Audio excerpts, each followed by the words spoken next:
to the LCS-RNet 14th annual meeting entitled Further Steps Towards Net Zero, Ways to Accelerate Stakeholder Collaboration Between Citizens, Policymakers, and Researchers. We are pleased to start first day of the meeting with opening remarks from the two distinguished speakers. Firstly, we'd like to invite Ms. Naoko Nakajima from the Ministry of the Environment Japan for the opening remarks. Ms. Nakajima, the floor is yours. Thank you, Ishikawa-san. So good morning and good afternoon, everyone. My name is Nakajima Naoko, and I am Director of the Climate Change Adaptation Office and also the Climate Change Science Office at the Ministry of the Environment Japan. First of all, I would like to express my sincere gratitude to all participants joining this LCS-RNet 14th annual meeting. The Strategic Research Network for Leveraging Climate-Neutral Sustainable Societies, or LCS-RNet for short, is a network of researchers and research institutions closely involved in national climate policies. LCS-RNet was established following a Japanese proposal at the Z8 Environment Ministers meeting in 2008. The Japanese Ministry of the Environment has been supporting its LCS-RNet activities from its inaugural stage. The network was originally called the International Research Network for Low Carbon Societies and was recently renamed in 2021. At this 14th annual meeting of LCS-RNet, 2 keynote speeches and 4 thematic sessions will be conducted under the main theme, Further Steps Towards Net Zero, Ways to Accelerate Stakeholder Collaboration Between Citizens, Policymakers, Researchers. The keynotes will feature 2 topics, demand-side measures and climate citizens' assemblies. These 2 topics were also the focus of a survey conducted by the LCS-RNet Secretariat this fiscal year, commissioned by the Japanese Ministry of the Environment, responding to the IPCC Working Group 3 report released in April 2022. One of the issues that the ministry focuses on is regional decarbonization, especially on how to promote the transition to a decarbonized society in the areas of living and society, which are closely related to regional decarbonization. Therefore, we expect that the results of the survey and the discussions at the annual meeting will contribute not only to policy making in Japan, but also to active debates, both in Japan and internationally. We also recognize that the themes selected for the thematic tracks are issues that must be tackled urgently if we're to achieve decarbonized societies. In terms of the outputs of the annual meetings based on discussions at the 2021 annual meeting, Dr. Kainuma Mikiko, Secretary General of the network and Senior Research Advisor to IGES, served as an editor and compiled a special issue of Sustainability Science Journal. This special issue will feature 15 papers, which will be published in January 2024. We are grateful that the special issue also mentioned the Ministry of the Environment Japan in its acknowledgement. We are very pleased that the discussions in the network have resulted in these successful outcomes. In addition, I hope that the network will open its doors to many researchers, including young researchers, and expand further. Let me conclude by expressing my sincere hope that discussions at the session today and tomorrow will be rewarding and productive. Thank you very much for your kind attention. Thank you very much, Ms. Nakajima, for your opening remarks and encouragement. Now, we'd like to invite Dr. Mikiko Kainuma, Secretary General of the LCS-RNet and Senior Research Advisor to IGES. Dr. Kainuma, the floor is yours. Thank you, Ishikawa-san. And good morning, good afternoon, everyone. My name is Mikiko Kainuma, a Senior Research Advisor and Secretary General of LCS-RNet. First of all, I'd like to express my sincere gratitude to all of the participants in this 14th annual meeting of the LCS-RNet. The Strategic Research Network for Leveraging Climate Neutral Sustainable Society, we abbreviated LCS-RNet, has contributed to research on realization of a decarbonized society. In addition, the Ministry of Environment, Japan, has supported our network of researchers working on scientific policy making ever since its establishment. In this sixth assessment report, the IPCC set up and clearly why we need to take immediate action to limit global warming to 1.5 degrees. The IPCC also estimated the pathway to achieving the 1.5 target, the measure that could be taken to achieve it, and the abatement cost and potential in 2030 of mitigation options in each sector. The IPCC also identified barriers to the implementation mitigation options and requirements for overcoming these barriers. For example, how to achieve decarbonization through changes in finance, technological innovation, lifestyle change, land use change, and international cooperation.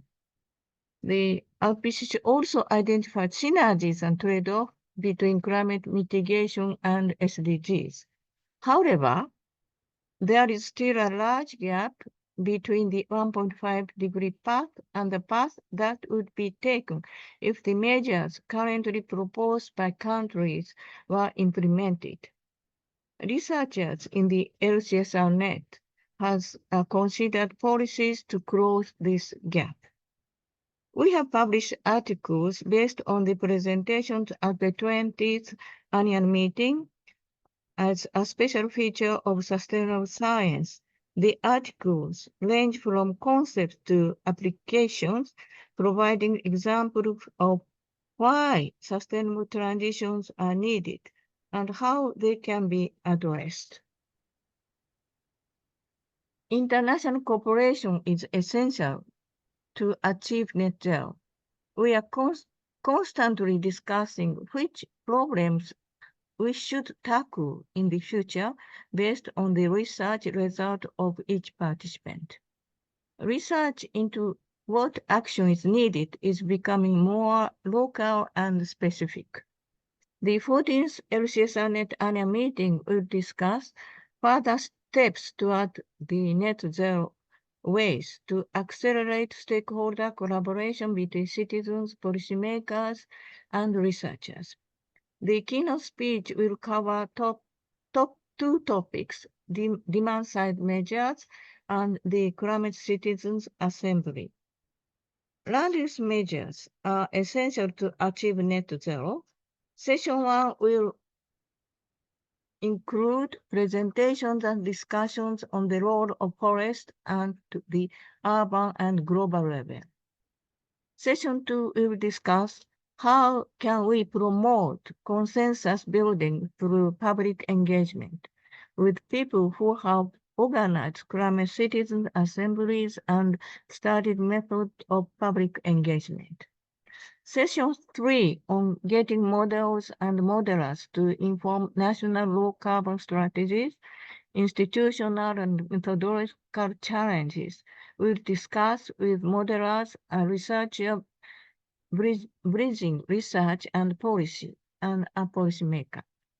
Session 4, entitled The Role of Science for Sustainability, will discuss what science can offer to prepare us to understand and manage the major social and economic challenges that lie ahead, given the enormous scale and challenges of the transition to a sustainable society. Although time is limited, please join us so that we can have a good discussion. If you have any questions, please feel free to post them in the Q&A box below, and we'll address them as time allows. Thank you very much. Thank you very much, Dr. Kainuma, for your remarks.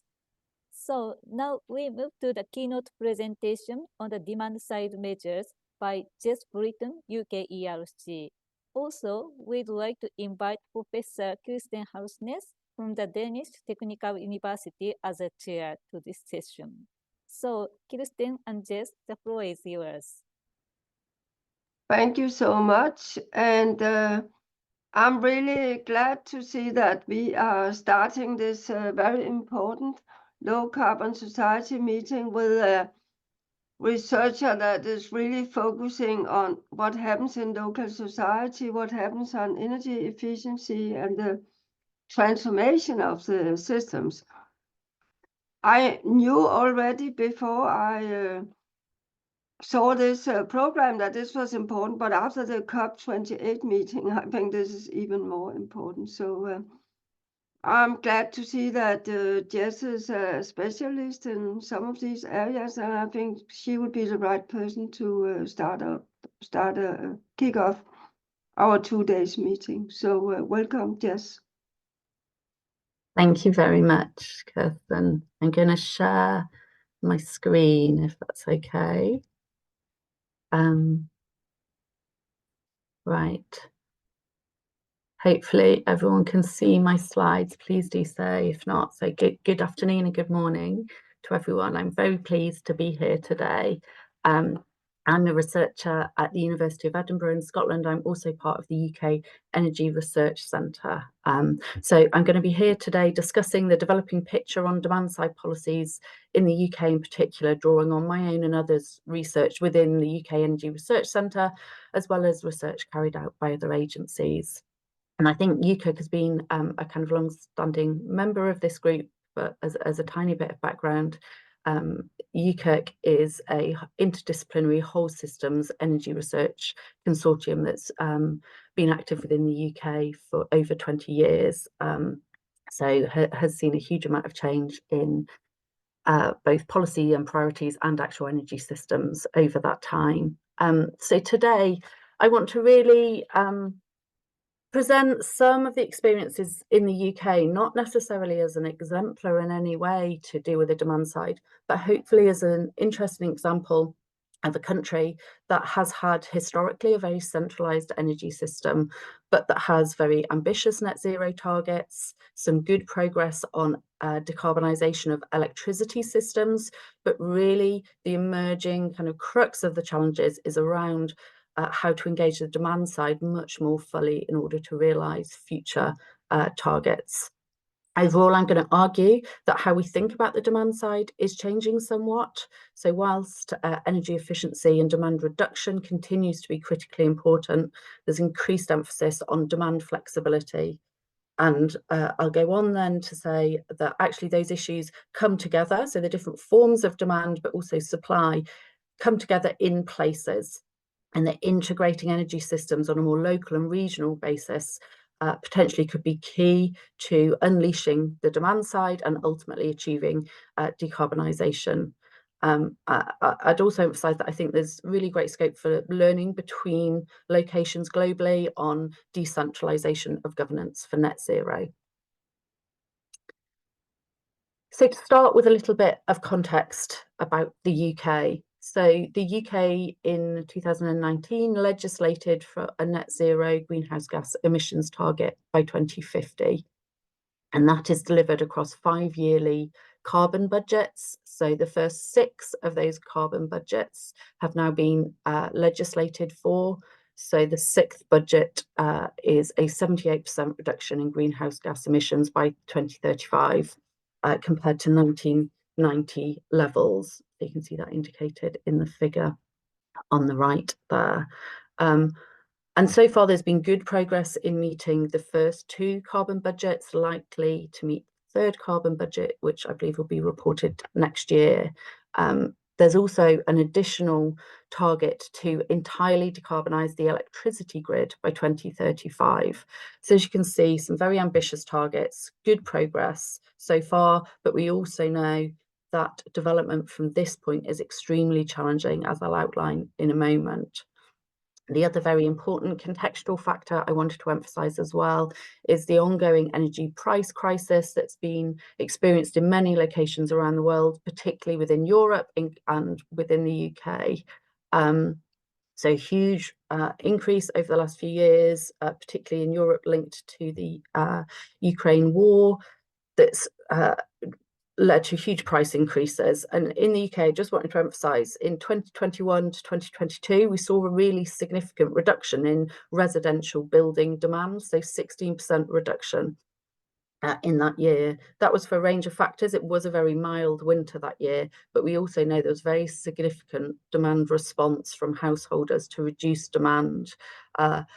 It's very difficult to determine how much that was people seeing the broader context and reducing demand because of the Russian-Ukraine conflict, or actually being forced to reduce demand because the price kind of crisis was so extreme that they couldn't afford to heat their homes sufficiently. So some, very significant contextual factors, I think, at the moment.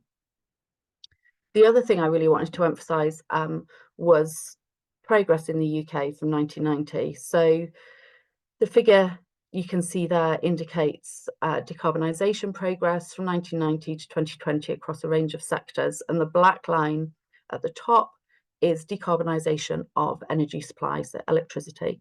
And as you can see, there's been really very significant reductions in emissions from electricity over recent years.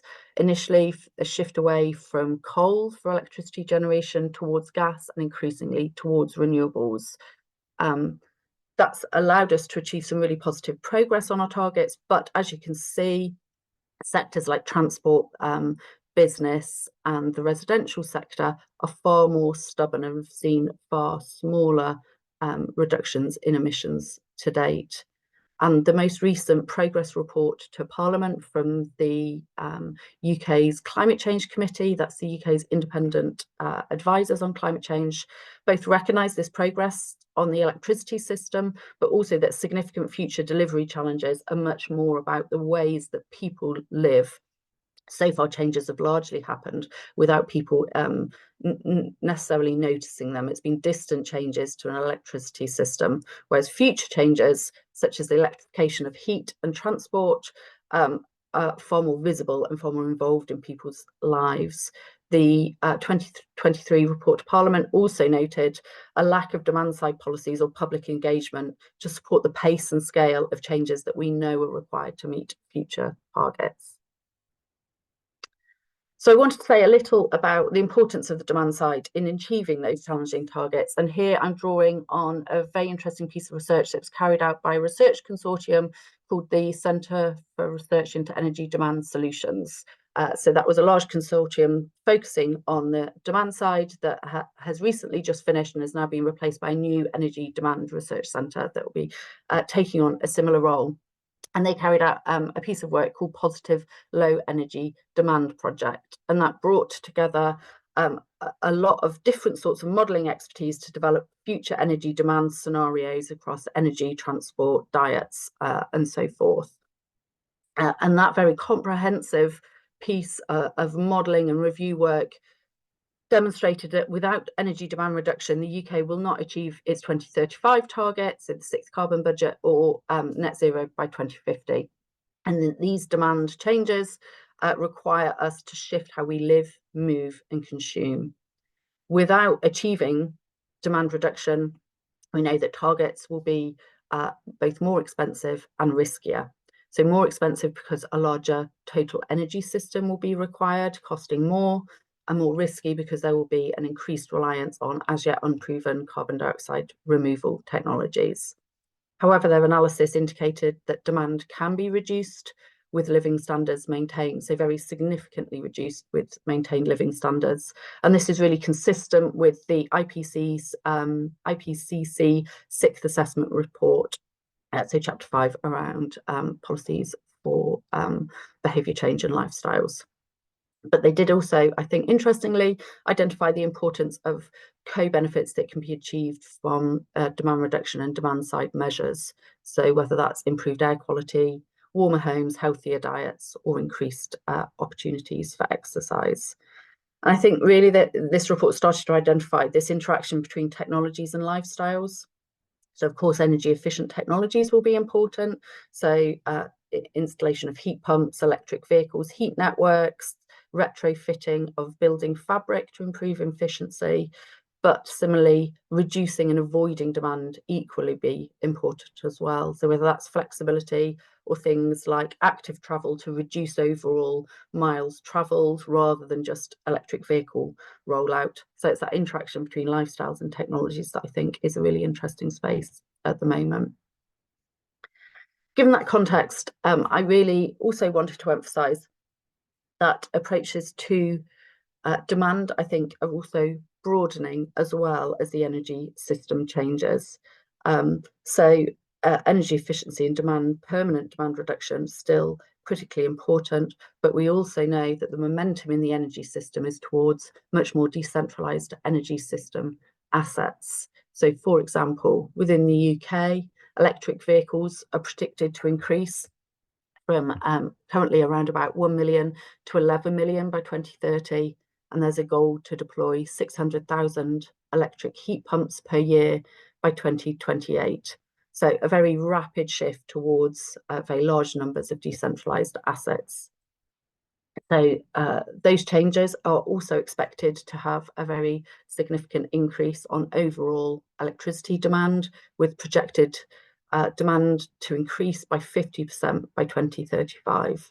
Now, at the same time, as we shift to a dominance of variable renewable supply, we also need to manage that variability through increased flexibility as well. So overall, there'll be a shift from the need for flexibility on the supply side to flexibility on the demand side. And of course, flexibility is not new, and I've defined it there based on the same definition as the UK government and our energy regulator, Ofgem, as flexibility is modifying generation and or consumption patterns in reaction to a signal, often a price signal, to provide some sort of service for the energy system. And of course, flexibility is not new. Generators for a very long time have been used to shifting generation to meet demand, and some large industrial and commercial users have varied demand to provide services to the energy system. But I think the key change now is we're talking about shifting to flexibility in millions of decentralised assets in the very near future. And for context, in the UK, the total installed capacity is around 75 gigawatts. We expect that 30 gigawatts of low carbon flexibility will be required by 2030 to support the energy system. So it starts becoming a really very significant part of the energy system. To give you a little bit of background of progress in the UK across the demand side, I think overall it's not unfair to say that progress is slow.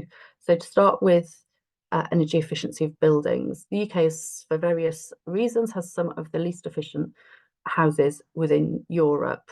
The figure on the right with the bars in green gives you an indication of energy efficiency installations within the UK from 2013 to 2018.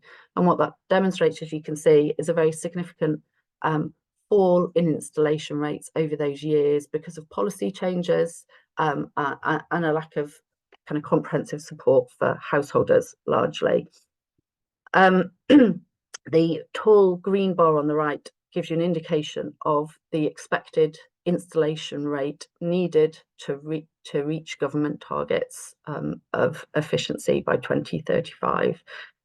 So while there has been some increased support, particularly for social housing, there are enduring challenges for energy efficiency in terms of developing finance models that are applicable to all sorts of different householder types, and developing delivery at scale, with still at levels that are way below what we need to deliver to install targets. I would say there is an increasing range of policies to support deployment of heat pumps in particular, and the figure at the bottom gives an indication. As you can see, across Europe, there's been quite a significant increase last year in heat pump sales. So overall across Europe, a 38% increase. The UK is lower down in terms of sales in the thousands, but there has been a significant increase. And policies to support heat pumps largely have been focused so far on grants for householders, but increasingly are also diversifying in the UK in the future to obligations on manufacturers. So that'd be the clean heat market mechanism that's expected to come in, and likely future regulation around fossil fuels in new builds and other areas. So a diversification of policy, but I'd still argue slow progress. It's early days on policy for demand side flexibility. I'll talk about that in slightly more detail in a moment. But I think over all of these policy areas, there's increased emphasis on the potential scope to integrate advice across building fabric and other technologies, so across all aspects of demands. So us as citizens and individuals, we don't necessarily see our choices about energy efficiency or a heat pump or a purchase of an electric vehicle as separate issues. So much more thought about how you integrate advice and services across those technologies. Excuse me. I wanted to talk a little about, given the focus increasingly on flexible, distributed, demand-side focused energy systems, what might the barriers be? And this is based on work that I carried out with Jeff Hardy and Laura Sands for Innovate UK, the UK's innovation agency, that looked across emerging business models for smart, decentralized, flexible energy systems. And that ranged across new ways of financing energy efficiency, to virtual power plants, to local energy markets, or peer-to-peer energy trading. And what that found is that there was a huge amount of innovation within this space, but a large range of enduring barriers. And I've listed them out. I won't go into detail in the presentation. I've listed them out there. We discovered over 30 barriers split across these 5 themes. And really they centered around this kind of enduring challenge around the enduring centralization of the energy system, and that the energy system doesn't generally see people, certainly as citizens, but not even really as consumers. They see them as loads on the system. It's therefore very hard to get paid for not demanding energy, although it clearly carries a system benefit. So despite those challenges, as I say, this is a very active innovation phase, both from industry, but also innovation within policy and regulation, I think. So last winter, and again this year, our energy system operator, National Grid, is trialling a service called Demand Flexibility Service, which is around engaging individual customers to reduce demand based on signals from the operator during times of particular strain on the network. And the evidence is that last winter, and again the emerging evidence from this winter, is that the system level impact of that is significant. It reduces demand by over 3 gigawatt hours at times of grid strain. So it's had a significant impact, and it's a new way of thinking about how people might be involved in the energy system.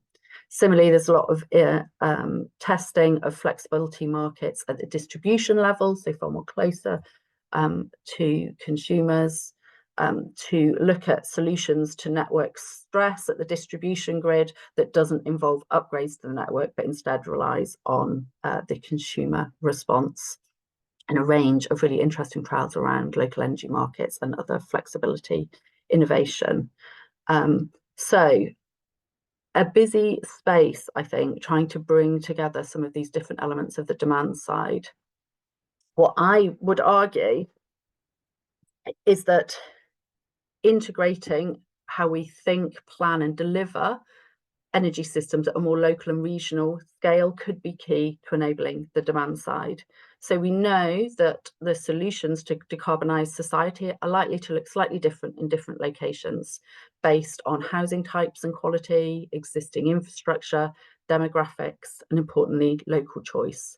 So decarbonisation in a built-up urban area in terms of particularly heat and transport might look quite different to a rural area. And so recognising that there's a need to think about how place plays into some of those challenges, and solutions are increasingly tailored locally. Historically, within the UK, there's been quite limited local action. Local authorities have a quite limited role. Community energy, although active, tends to be quite small scale, and markets and regulation, as I've discussed, have been centralised for a very long time. But evidence is increasingly building on the value of more place-based approaches to net zero. So work carried out by PwC for UK Research and Innovation did a very comprehensive analysis of place-based planning and delivery of net zero and compared it to a place-agnostic approach. And that indicated that a place-based approach can unlock system and wider benefits. So they indicated 108 billion of savings for an investment of 58 billion. So system savings, consumer bill savings, and co-benefits as well. And so this more local approach to energy systems is really about integrating across vectors, heat, power, and mobility to optimize the use of distributed generation and storage, demand reduction, and flexibility. And I'll very briefly give you a few examples of that within the UK. So I would argue that local and regional ways of thinking about energy systems are not centrally embedded within UK energy policy currently. There's references to it, but increasingly over the last few years, when there's been huge price pressures and increased discussion of energy security, that actually far more centralised ways of thinking about energy have been more prevalent. But despite that, there is a lot of emerging activity on more local and regional energy systems. So there's increased focus on what the role of planning energy systems at a local and regional scale might be. So that's collecting very diverse data at a local scale on energy systems, mapping and modelling that data, carrying out detailed engagement with different energy system actors at a local level to develop different scenarios and pathways of what a future energy system might be. There's been very extensive action within Scotland and Wales on that, some in England, although less structured, I would argue. And connected to that, there is emerging legislation on zoning for heat networks, so that within urban areas would be a requirement to identify priority areas for heat networks with future scope to require connection from some key demand users as well. And also, as I've already mentioned, there's quite a lot of activity to improve access to flexibility markets for a range of actors and to coordinate across markets.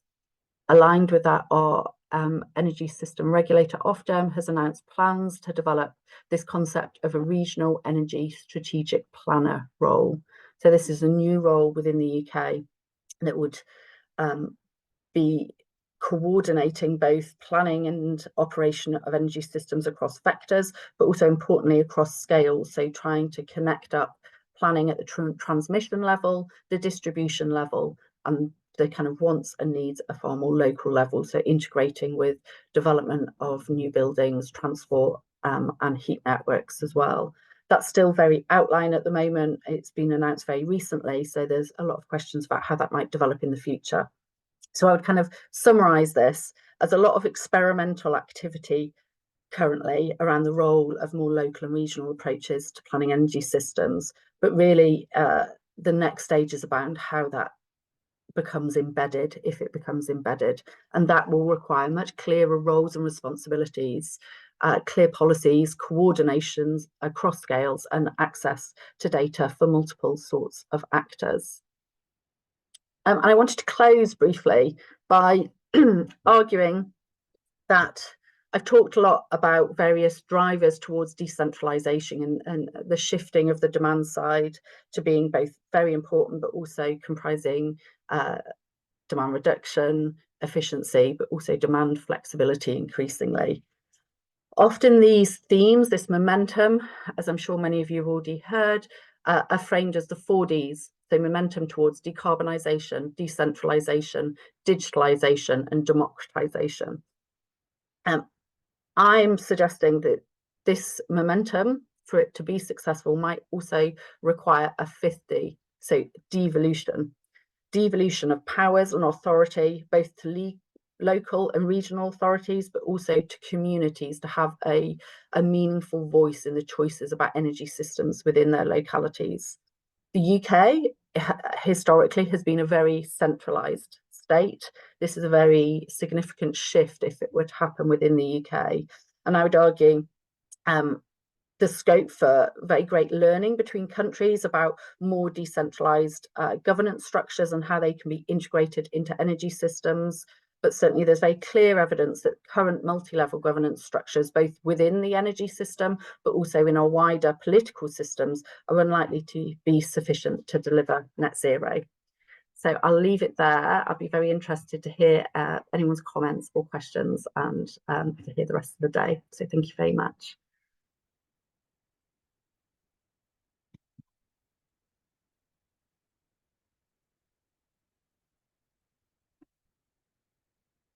Oh, I think you're muted, Kirsten. Yeah. Thank you for this presentation, and it's really nice to hear some details about how the UK is trying to achieve this very ambitious target of emission reductions and to be carbon neutral in 2050. I think we should start with I would say quite a difficult question that I have in the Q&A box from Kainu Marsan about do citizens understand the need for policies to limit the temperature increase below 1.5 degrees? And have you seen any reactions to all these efforts when you focus on the residential area? It gets pretty close to people's life. Yeah, I think this is a really interesting question. I think there was a very interesting phase within the UK and globally in 2018 when there was a huge kind of upswing in the public discourse around climate. Obviously, there was a large number of climate emergency declarations happening all around the world. And I think there was a lot of optimism about how that was going to change citizen engagement, but also policies of governments and other actors as well. I think then we had a very unusual global phase, obviously, from 2019 onward with COVID that kind of took away some of that momentum. I think if you look at all of the survey work, I'm less familiar globally, but certainly within the UK, climate, though, has still stayed a priority for citizens across the country, despite the huge other challenges. So the economy is a huge challenge within the UK at the moment. There's obviously concern about various other political issues, but it's maintained as an issue of, you know, top 3 or 4 across the UK population.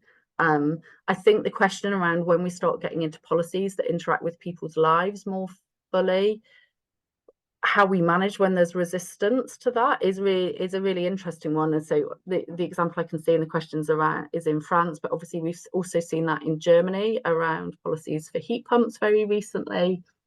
In the UK, there's been some controversy around transport measures for low emission zones. And for me, I think that's one area that's a really interesting area of future research. So how do we understand people's support and resistance to different policies, and how do we therefore then engage people in discussion? One of the things that has been lacking, I would argue, within the UK is a broader public discourse on climate. So bringing people together to have this public discourse nationally and locally. And that's why I think the more local planning of energy systems has got to have this democratic element. where you create visions of energy futures and then bring communities in to discuss them to develop that buy-in in that debate. But just a personal remark, what I know about the UK from the outside, your residential heating systems and building insulation is in a very bad state, we think, in Denmark. So I would just think that local people could get a huge benefit out of the residential programs because you are wasting so much energy. So I just thought it could be much more difficult if you get to other areas. Also, like I saw a kind of Musan also had a question on the CO2 taxes. That will also influence people's food choices and the cost of the household to buy some traditional food that they have always liked to have. So in Denmark, it's beginning to be a problem with agriculture. If you put high CO2 taxes on beef, for example, it will go directly to the heart of what many households want to do. Yeah. And I think that's really kind of key to this next phase of decarbonisation is there starts to be much clearer impacts on some parts of the economy or higher costs on certain individuals that I think we need to be open about and we need to talk about. But conversely, I also think we've done a really bad job of articulating the benefits of action. So, Kirsten, the kind of poor state of much of the UK building stock that you mentioned, that is absolutely correct. The benefits to those householders of having warmer, healthier homes in terms of increased then money in their pocket day to day, increased health, are huge. And I don't think that is well articulated. Likewise for shifts in transport to promote active transport and the positive energy demand scenarios work that I talked about did a really good job of setting out some of those co-benefits to society to action. Yeah, I think that I'll just invite for more questions. There's also a question on the forestry and carbon sequestration, but I would like to postpone that for the next session because that's more on the land use sector. So are any of you ready for some other questions right now? You can just put them in this question and answer box, or you could also raise your hand if you want to say something.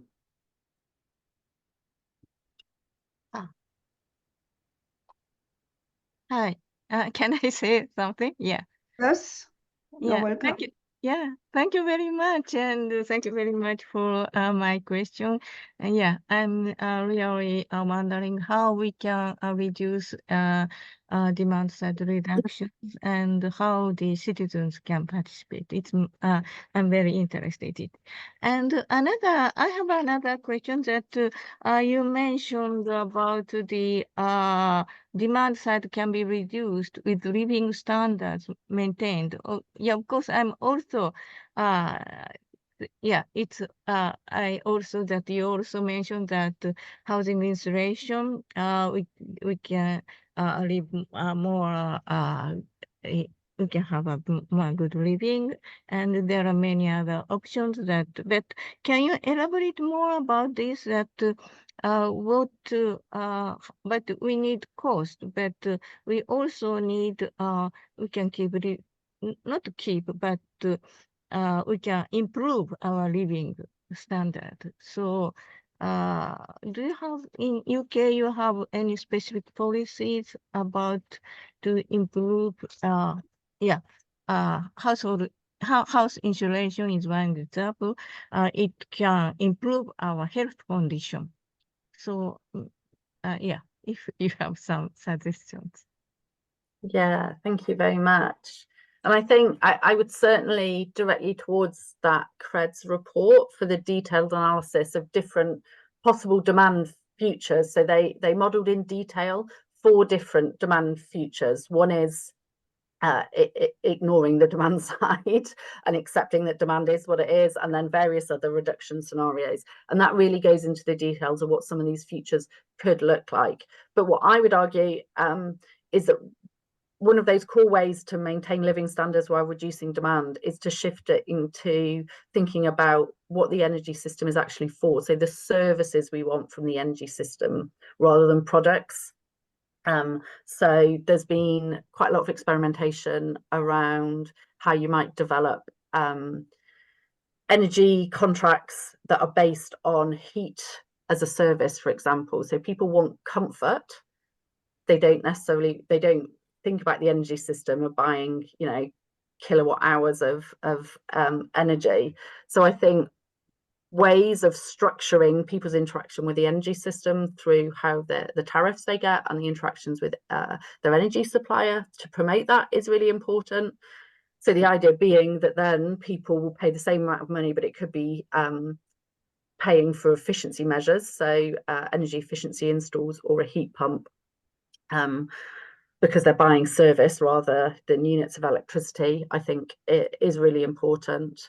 And in terms of measures within the UK, so there's various programs to improve insulation. What I would say is they're not at the scale that they're needed at the moment, but we're going into a phase where there's a lot of experimentation on neighbourhood approaches to retrofitting homes, and that tends to be a whole house approach now, so insulation but also integrating it with heat decarbonisation at the same time, so reducing the number of interventions in individual homes and exploring and testing that if we go in and do those measures in one neighbourhood at one time, how does that impact people's interest in uptake of those measures? And there is quite a lot of evidence that people are more interested if they see people around them doing it. People are more interested if they see that the messengers and the intermediaries they're interacting with are people that they know and trust in their community. So I think there is increasing evidence that those neighbourhood approaches are useful, but I think the next few years will provide a lot more deep understanding of how we create offers that are interesting to people. And I think the financing question on energy efficiency does remain, actually, how we make this affordable to the widest range of people. Yeah, exactly the same was what I would like to raise also, because heat pumps in Denmark is very expensive. It's a very expensive solution. And yeah, it costs more than 20,000 euros to install it. And also, if you need to refurbish energy sort of to make the buildings better, many of the old houses you have will also cost a lot of money. So in that way, I would think all the soft measures like neighboring networks, all that is fine. But if people cannot afford to finance, and this is also related to the price you get for the house, for the property if you sell it. Is it that you have some energy labeling so it can be capitalized, your investment? Yeah, and I think the growth in kind of green finance and green mortgages is going to be really key. And there's not going to be one solution for all householder types. So it's how we develop a suite. And I'm absolutely not suggesting that the UK has got this covered. Yeah, I think this is where one of the key challenges within the UK is how you develop something that is affordable for a range of householder types, but that draws in, it's going to need private finance to support that. So we need the investment community to see this as a viable investment, which is where I think moving away from a very dispersed individual approach to energy efficiency to partly the coordinated approach that I talked about, the neighbourhood approach, but also creating portfolios of installs that investors might be interested in. And there's increasing capital in impact investment funds, so funds that want to achieve something that is both a solid investment that achieves other things for society and the environment. So I think developing things that unleash some of that capital are going to be huge, because we're talking about billions of investment in every single country around the world. So I think we need to be realistic about the challenge of that. There's a new question in the Q&A box. I read it like that. This is about what are the implications of developing countries of the experiences you have from the UK? How can we sort of spread the results out to the big part of the world and where most of the world's people are living? Yeah, I think that's a really good question. I'd be interested to hear from other people on the call if they have insights on that. One thing that I would say is quite central is the importance of structuring systems that allow for this decentralization, given that we know decentralized assets are central to decarbonisation, and that ability to integrate some large scale renewable generation with large numbers of decentralized assets, both on generation and demand side. So depending on where a country is with its energy system, but if it's still developing and building out some of its energy system, I think the learning in terms of building in that flexibility, that ability of decentralization to play an important role is one of the really key lessons, because the evidence hopefully that I presented today was around how that can reduce costs of decarbonisation, but also how it can really deliver kind of co-benefits to societies in multiple countries as well. Now I will challenge you. Why is decentralization such a good idea? Because what I know from Denmark, I'm not an engineer, I'm an economist. I work together with a lot of engineers. We would think that if you have a very high share of fluctuating renewable energy like solar, and when you like to have a centralized big coordinated system, because then you can manage fluctuations. So I think there's a difference between what you're talking about, the demand side, but in a supply system where you have a lot of fluctuating renewable energy, it's not a very good idea to have very small systems. No, I'm not necessarily arguing that the supply side should be entirely decentralized at all. What I'm trying to emphasize is how you integrate across supply and demand is absolutely key into the future, okay. And that will involve a lot more decentralized assets and decentralized thinking. So of course, and so using the UK as an example, large scale generation is going to be the absolute backbone of the decarbonised energy system in the UK, mainly offshore wind, some solar, and that's absolutely essential if we are to decarbonise. But the only way to integrate that rapidly and cost effectively into the system is to have a low demand and flexible demand system. And the only way to do that is in a decentralised way, because the assets that enable you to do that are spread in the millions around in people's homes and people's lives. Yeah. So I just wanted to make it clear that your decentralization discussion was more on the demand side and not on the whole energy system as such. Okay, so time is running out, so maybe it's time to close the session. We got a remark in the chat from Christopher about financing. Maybe you would like to raise it in the meeting as a last remark here.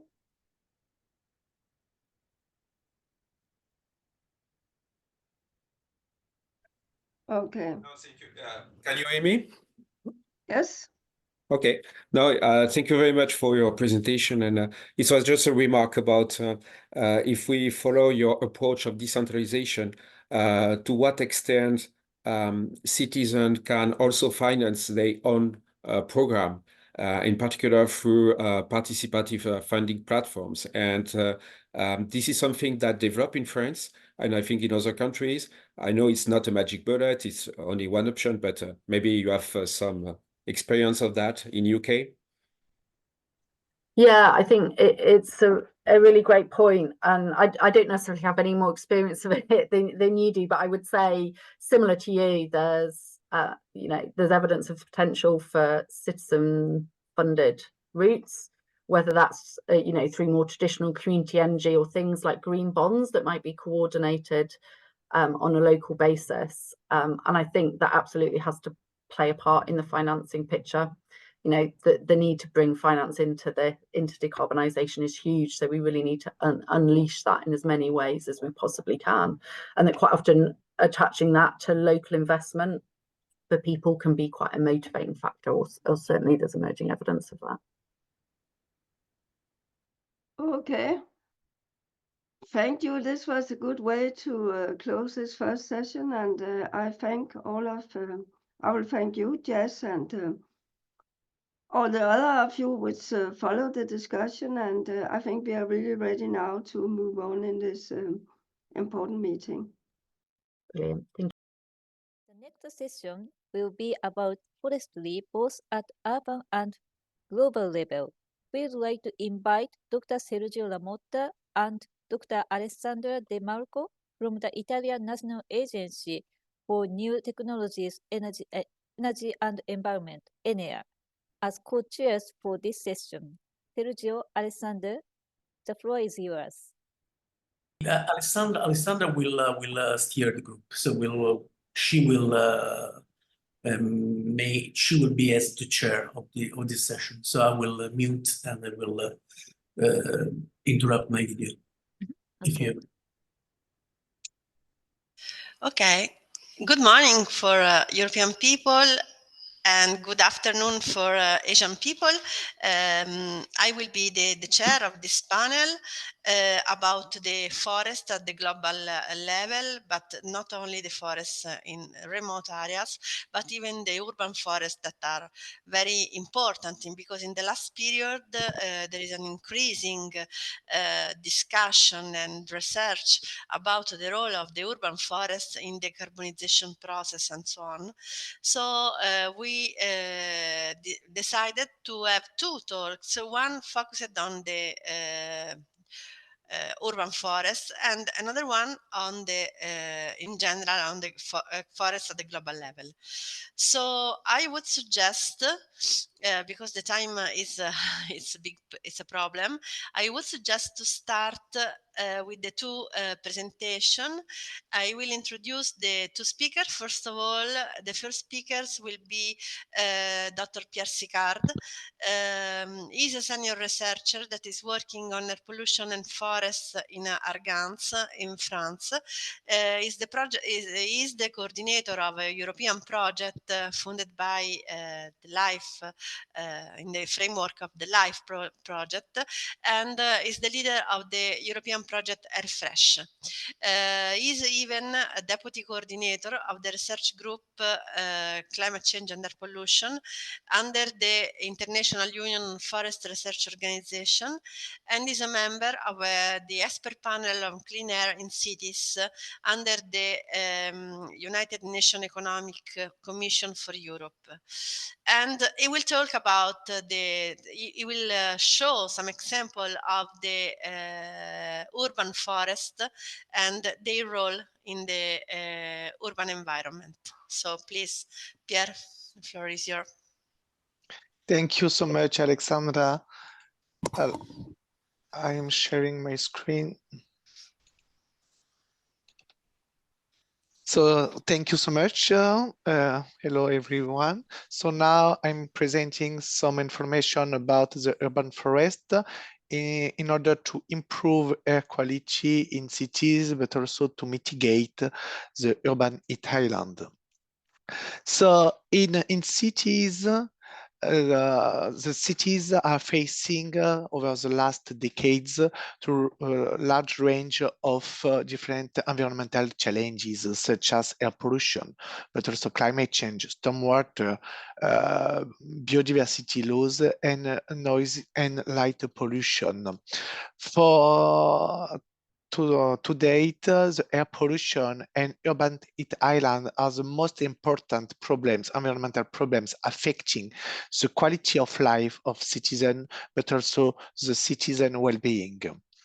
For instance, citizens are exposed to more than 200 pollutants or classes of air pollutants in cities. The different scenarios show the air temperature will increase up to 12 degrees Celsius in cities by the end of the century, we have also the phenomenon of urban heat island. So this phenomenon is a difference between the air temperature between the urban and the nearby rural areas.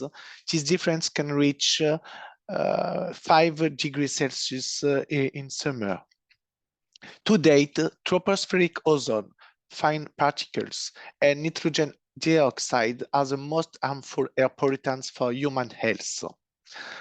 So the last quantification shows air pollution can lead to about 4 million of premature deaths worldwide in 2019.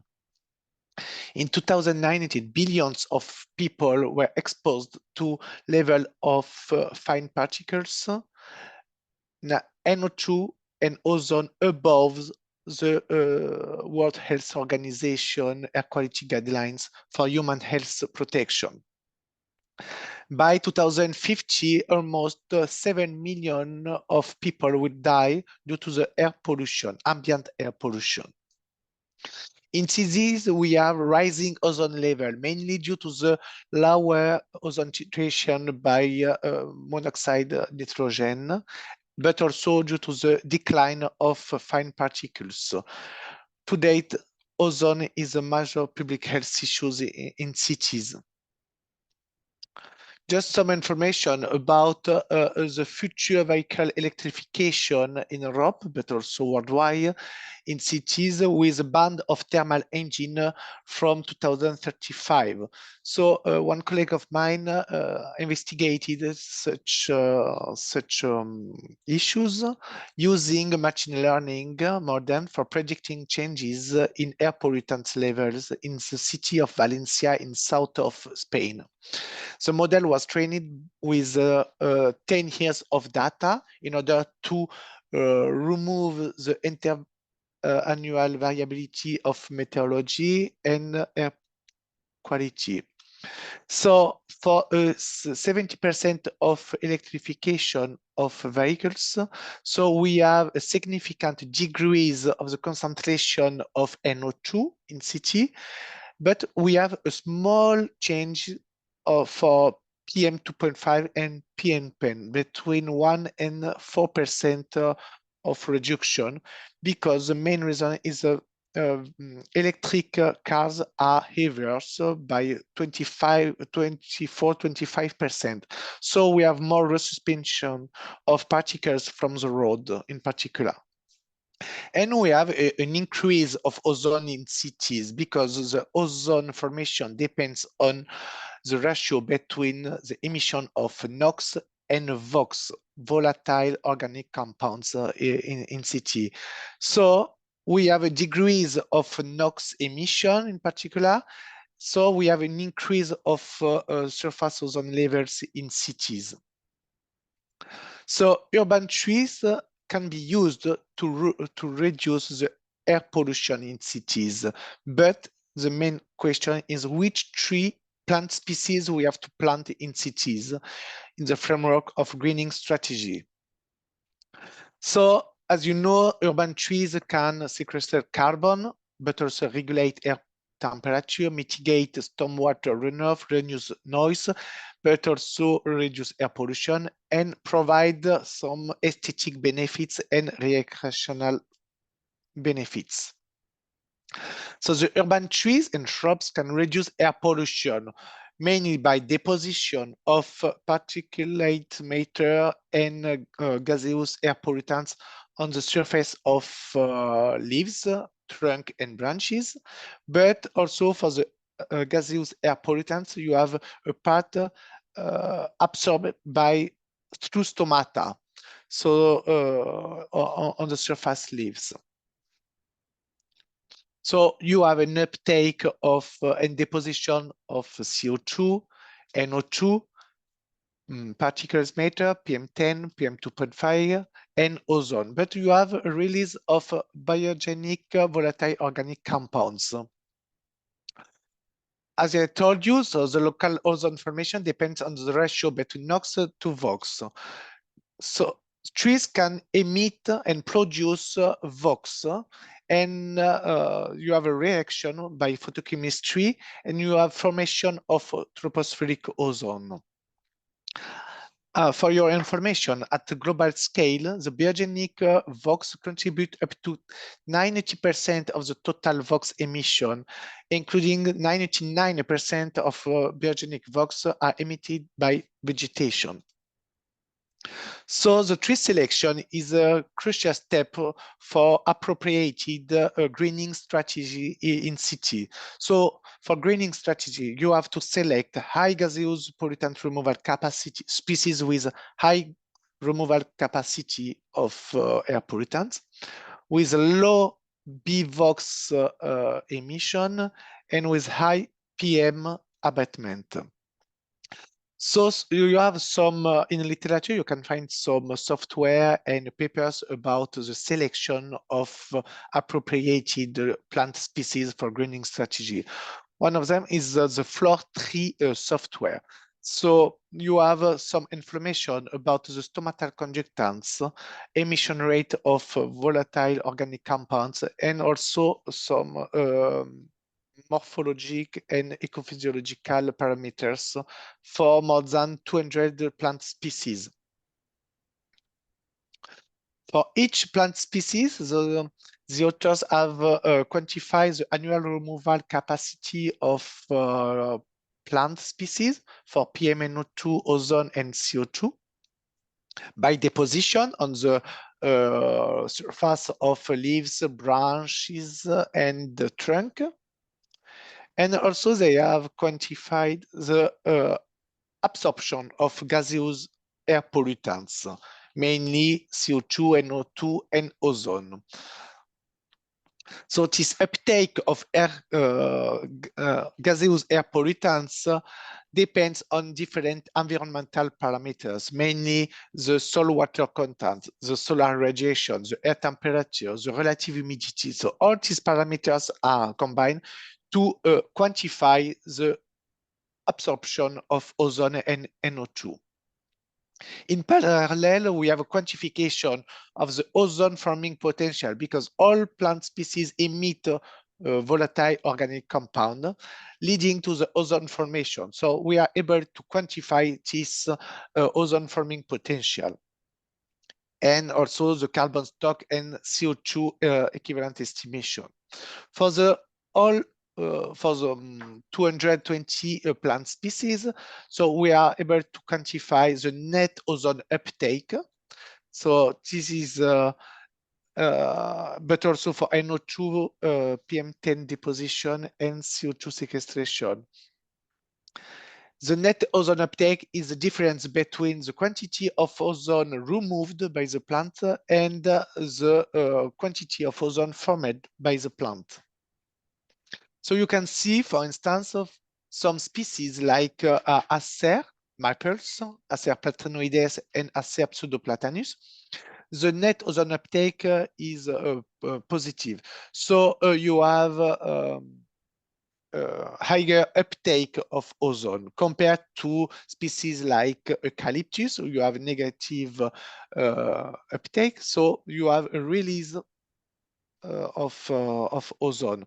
So eucalyptus form more ozone compared to the quantity absorbed. So in this figure, so you have the top ozone reducing tree species include the common beech, leafed lime, London pine, maples, and tulip trees. And the difference, you have some species forming more ozone than they remove, such as eucalyptus, common maples, and oak, pubescent oak, or green oak. So for all tree species, we are able to quantify some environmental parameters. So the effectiveness in removing air pollutants, CO2 sequestration, the quantity of ozone formed from biogenic VOX. And we are attributing a score for each species and each air pollutants. In parallel, we attribute some social and financial cofactors, such as the ozone sensitivity, the tolerance to pest and disease, the roots, the pollen allergenicity. At the end, we organized some discussion, co-design a workshop with the municipalities in order to select and to rank all plant species for greening strategies. So in this table, I put some example of good plant species for greening strategy, depending on the removal capacity of air pollutants, but also the resilience to climate change and the mitigation of urban heat island. So it's very important. You have to select resilient plant species in the context of climate change. So we have some cofactors like biodiversity, so for pollinators in particular, and some characteristics for all plant species like the height, the pollen allergenicity, and the speed and the exposition to sunlight, tolerance to heat, drought, frost, etc. So the concept is the right tree in the right place. So regarding the greening strategy, so you have some action to implement in your city in order to improve air quality, but also to create green space to invite people, installing a green roof also and green walls for air pollutants removal. Age is very important for biodiversity. So in the framework of the new biodiversity strategy in Europe, so you have some action to be implemented in city. So urban vegetation are an effective tool to reduce air pollution in cities and for meeting clean air standards. So you have to select plant species adapted to local conditions and tolerant to multiple stressors. Age is important for biodiversity. And for instance, one example of a good greening strategy in city is to plant individual trees in the street, because the trees have a high capacity to eliminate air pollutants and a lower strat for vegetation. Because for each tree base can support up to 20 different plant species, and it's good to capture vehicle emission. So in the framework of greening strategy, now we have in Europe the approach 330-300. So everyone from at home must be able to see more than 3 trees from home, to work and move in a quarter with more than 3% of tree cover, and to have access to a green space to lower than 300 meters from home. So urban parks are also very important in city, because you have a reduction of air temperature in urban park. And so the creation of a park in the city center, by replacing a building, for instance, you have a reduction of air temperature, ambient air temperature, up to 6 degrees Celsius. So in the literature, you can find that trees show higher ozone removal capacity and in principle air pollutants removal capacity compared to green roof, with lower installation and maintenance cost. So, however, green roofs can be used to supplement the use of urban trees in densely populated cities. Green roofs can reduce air temperature, surface air temperature. So during a sunny day of 26 degrees Celsius, so the green roof is around 29 degrees Celsius compared to the white roof with a temperature of 45 degrees Celsius and dark roof up to 80 degrees Celsius. Green walls can be used to lower the temperature of the building, but also to improve energy behaviors. So almost all plant species, I want to say it's one of the best tree species is the plant trees. Is almost the most effective species for mitigating urban heat island, but also for improving air quality, even if you have a moderate allergenicity for such plant species. For instance, if you plant 400 effective trees, you can eliminate annually more than 3 tons of ozone and 4 tons of NO2. And you stock 33 tons of CO2. So planting trees cannot counterbalance all anthropogenic pollution, but choosing the right species can maximize the benefits of such air quality strategy. It's very important to highlight the private garden is important because we have demonstrated that more than 80% of trees in city are on private areas. So the private trees represent more than 80% of the total number of trees in a city. While the public trees managed by the municipality represent less than 20%. So communication to population and in school is very important in order to explain the importance to select good tree species for greening strategy, even at home. For instance, by providing some guidelines, right plant species to plant at home. So in the framework of the AirFresh project, so we are establishing some transfer to city planners.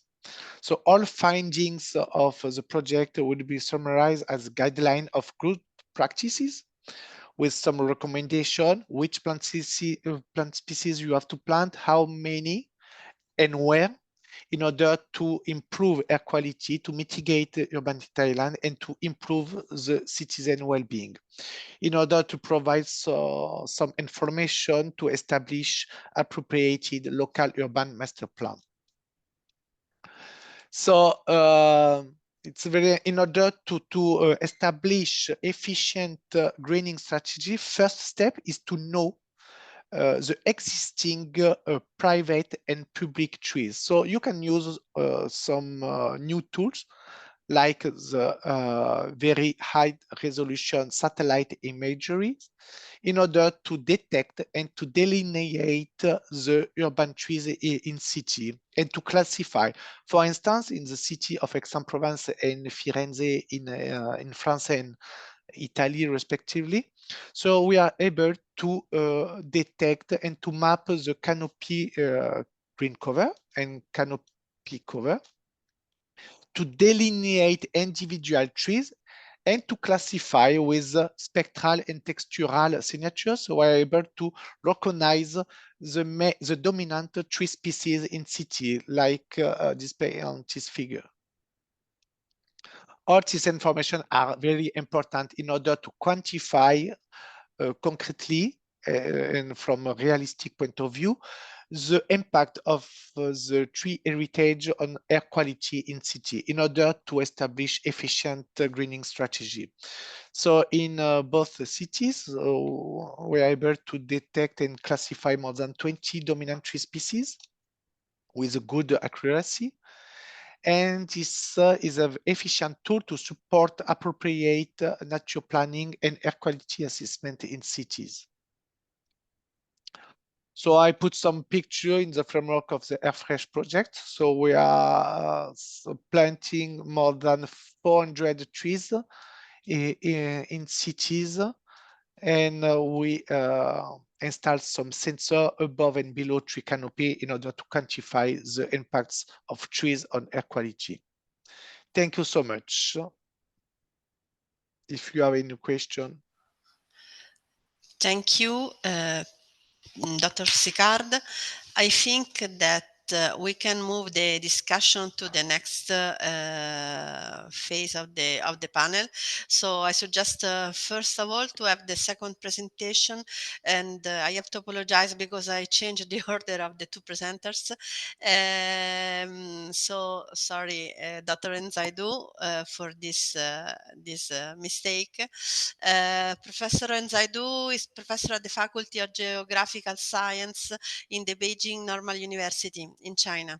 The main focus of the research of the Professor Du is on the changing biochemical cycle of carbon, nutrients, and trace elements, and their consequent impacts on natural and urban forest ecosystems. He published a lot. He has more than 60 papers in peer-reviewed journals such as Nature Geoscience, and he will talk about the impacts of nitrogen on carbon sequestration that can be done by the forestries at the global level. So please, Enzai, the floor is yours. Good evening and good morning, everyone.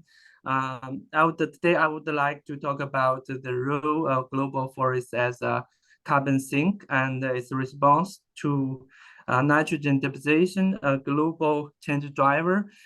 During the pre-test, the internet doesn't work so well from my side, so I was suggested to turn off the camera during my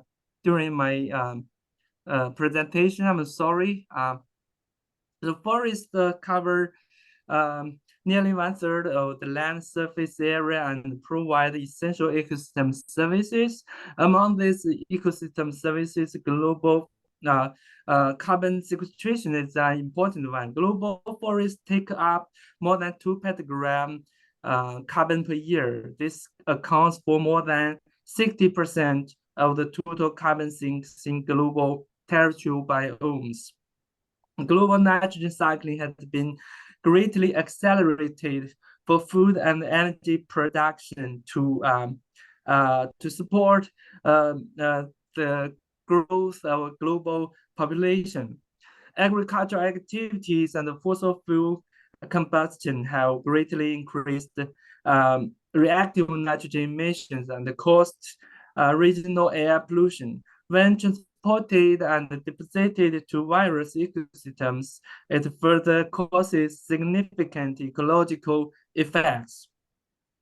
Forests receive a considerable amount of nitrogen deposition, especially in the hotspot regions such as East and South Asia, Europe, and North America.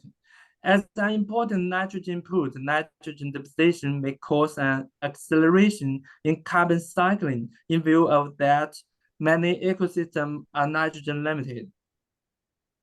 In addition to CO2, other greenhouse gases such as methane and nitrous oxides have received increasing attention. In this context, we ask the question, how does nitrogen deposition affect the fluxes of greenhouse gases in global forests? And what's the overall effect on global warming? In nitrogen-limited forests, nitrogen deposition generally stimulates forest growth and increases forest carbon sequestration, both in wood biomass and soils.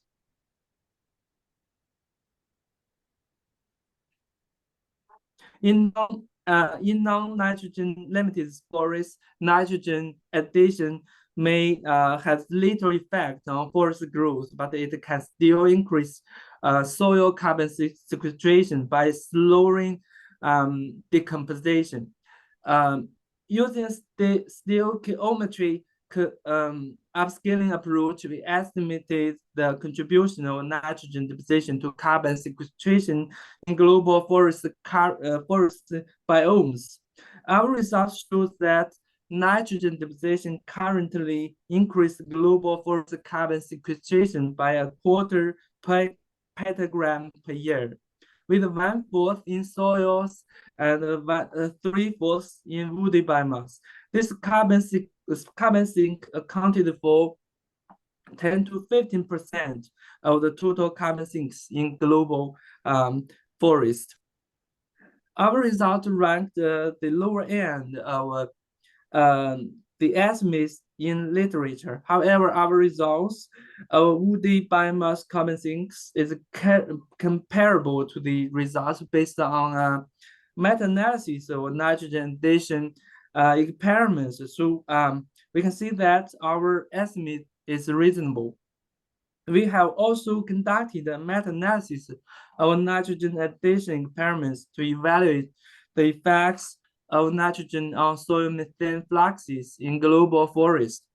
Our results show that forest soils are sinks of methane, and the mean rate of soil methane uptake decreased from boreal forests to temperate forests and to tropical forests.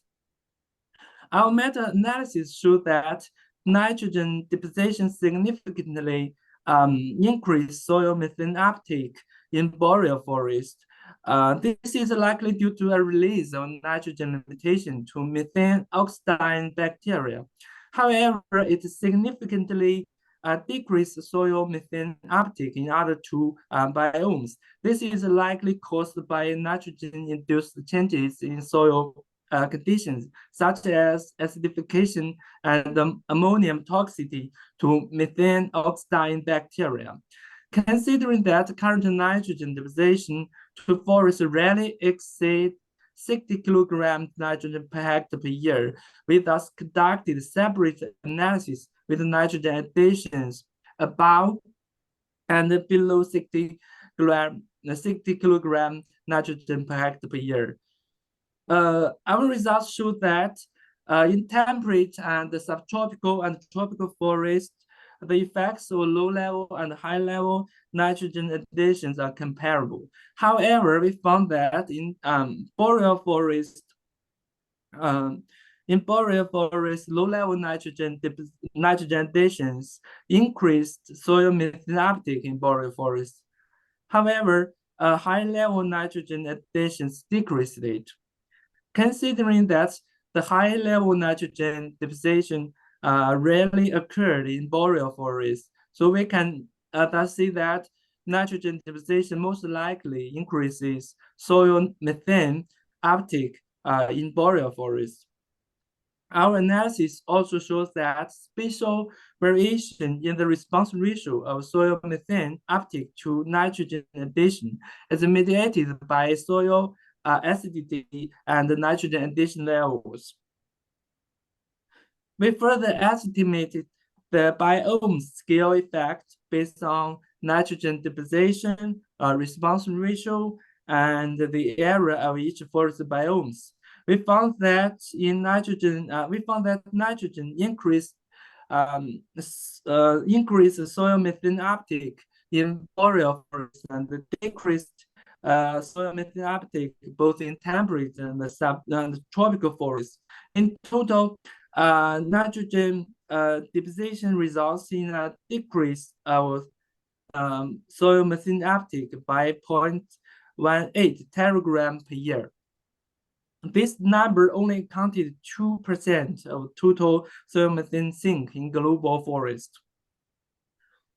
We also conducted a meta-analysis for soil nitrous oxide in global forest. The results show that forest soils are sources of nitrous oxide in all forest biomes. The rate of soil nitrous oxide emission is highest in subtropical forests. Our analysis showed that nitrogen deposition was the most important driver For the spatial variation in soil nitrogen oxide emissions in global forests, the rate of soil nitrous oxide emission increased significantly with background nitrogen deposition. We found that nitrogen addition significantly increased soil nitrous emission in temperate, subtropical, and tropical forests. However, the effect was insignificant in boreal forests, most likely due to the fact that microbes and trees are nitrogen limited in boreal forest. We further estimated the emission factors for each forest biome. The emission factors is quite low in boreal forest, and it ranges from 4 to 7 parts per thousand in other 3 forest biomes. Based on the background nitrogen deposition, the emission factor, and the area, the area of each forest biome, we estimated the biome scale effect. They've been exposed to the simulated results sorry? for a while. We have. Okay. I go on. We estimate the biome scale effect. The effect shows that there is an increase from the boreal forest to tropical forest. In total nitrogen deposition increase soil nitrous oxide emission by 0.17 teragram per year in global forests. It accounts for 8% of the total soil nitrous emissions in global forests. In summary, nitrogen deposition increased the forest carbon sink by 250 teragram carbon per year, decreased soil methane uptake by 0.18 teragram per year, and increased soil nitrous oxide emission by 0.17 teragram per year. Based on the global warming potential equivalence on a 100-year scale, we calculate the overall effect of nitrogen deposition on global warming potential due to the changes in greenhouse gases fluxes. Nitrogen deposition results in net sequestration of 862 teragram CO2 per year. This number is comparable to the annual CO2 emissions in Japan. With future emission reduction policies to reduce air pollution and protect biodiversity, nitrogen deposition is predicted to decline in many countries. The nitrogen-induced carbon sink will likely decrease with the decline of nitrogen deposition. The decline of nitrogen deposition may partially contribute to the eutrophication of terrestrial biomes, which was observed in the past 3 decades in the context of rising CO2 concentrations due to the effect of CO2 fertilization. However, modeling analysis shows that a strong nutrient limitation of CO2 fertilization on forest growth, and this limitation will likely lead to a substantial decline in future terrestrial carbon sinks. This potential decrease in land carbon sink may make it a challenge to achieve carbon neutrality. And more efforts should be made to cut CO2 emissions and develop technology for carbon capture, utilization, and storage. And thank you for your attention. Thank you. Many thanks, Nzai, for your presentation. So let me introduce the panelists that are involved in the panel.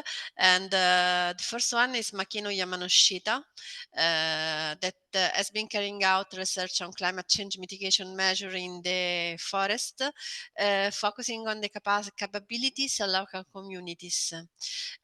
She's working in the Institute for Global Environmental Strategies. And she's interested in in designing global mechanism to motivate local communities in developing countries to manage forests by reflecting their reality and supporting their capability development. So please, Makino. Thank you very much. And in recent years, there has been growing recognition of the importance of forest in achieving climate goals. And the international community shares the goal of zero deforestation and forest restoration. Initiatives are underway to provide economic incentive for forests to prevent deforestation and promote restoration, such as carbon credit scheme, including REDD+. Today, I would like to talk about how these efforts may not work effectively if they are not accompanied by appropriate capacity building for local people in remote area in developing countries.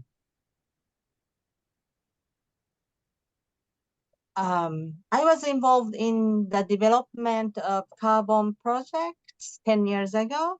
As you know, afforestation and reforestation CDM was not very successful due to various problems at different levels. I conducted a research focusing on the difficulties faced by the local people in the AR CDM project and the local people who are the main actor of afforestation activity and forest management. And the project area was barren on a hill, which was degraded by past deforestation. And the project supported the local people to plant trees there.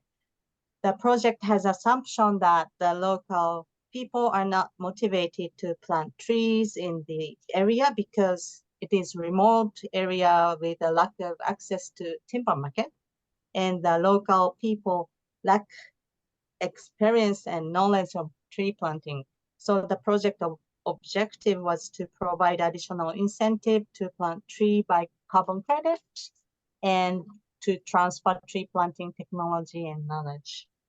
However, as a result, villagers stopped managing the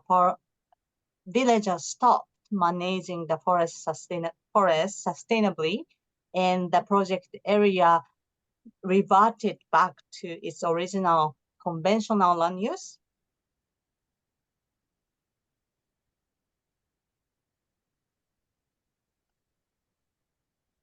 Although the project area was degraded land, local people were using land extensively, such as free cattle grazing, shifting cultivation, and fuel wood collection.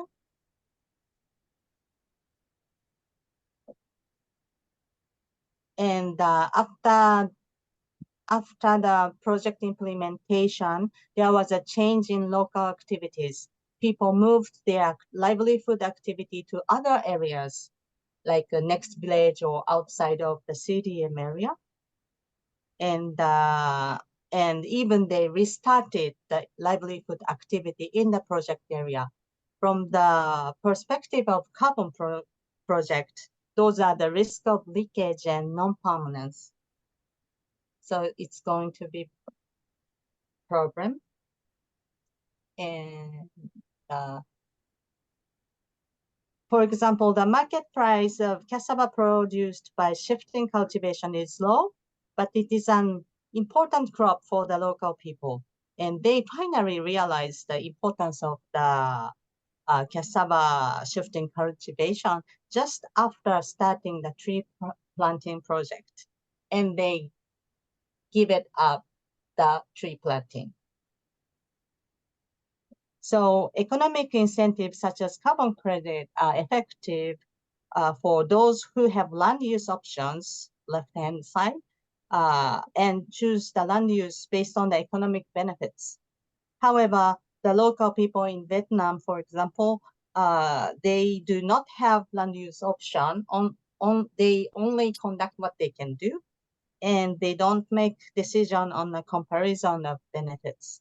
So in such case, capacity building to transfer tree planting technology is not enough. Training in creating alternative land use option, training in making land use plan, and how to make decision is very important. Sorry. And until now, Red Plus has recognized the importance of capacity building through all phases from readiness to implementation, but rather focus on national capacity building. So we need to consider more capacity development of the local people who are the main actor in protecting and managing forests. That's a recommendation. That's it. Thank you. Thank you very much. Makino. Last but not least, that is Dr. Boer Rizzaldi, professor at the EBP University, and is working in low carbon and climate resilience research. One of the national team that support government of Indonesia in developing low carbon development scenarios, particularly on agriculture, forestry, and other land use sector. So I would leave the floor to the presentation of Professor Rizzaldi. Boer. Okay, thank you very much, Dr. Alessandra, for introducing me. So I would like to share a bit about the role of follow forest and land use in Indonesia for the case of Indonesia.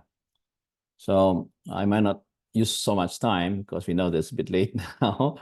As you know, that Indonesia actually, in terms of implementing the mitigation action toward low carbon, actually we are quite successful in terms of reducing the deforestation.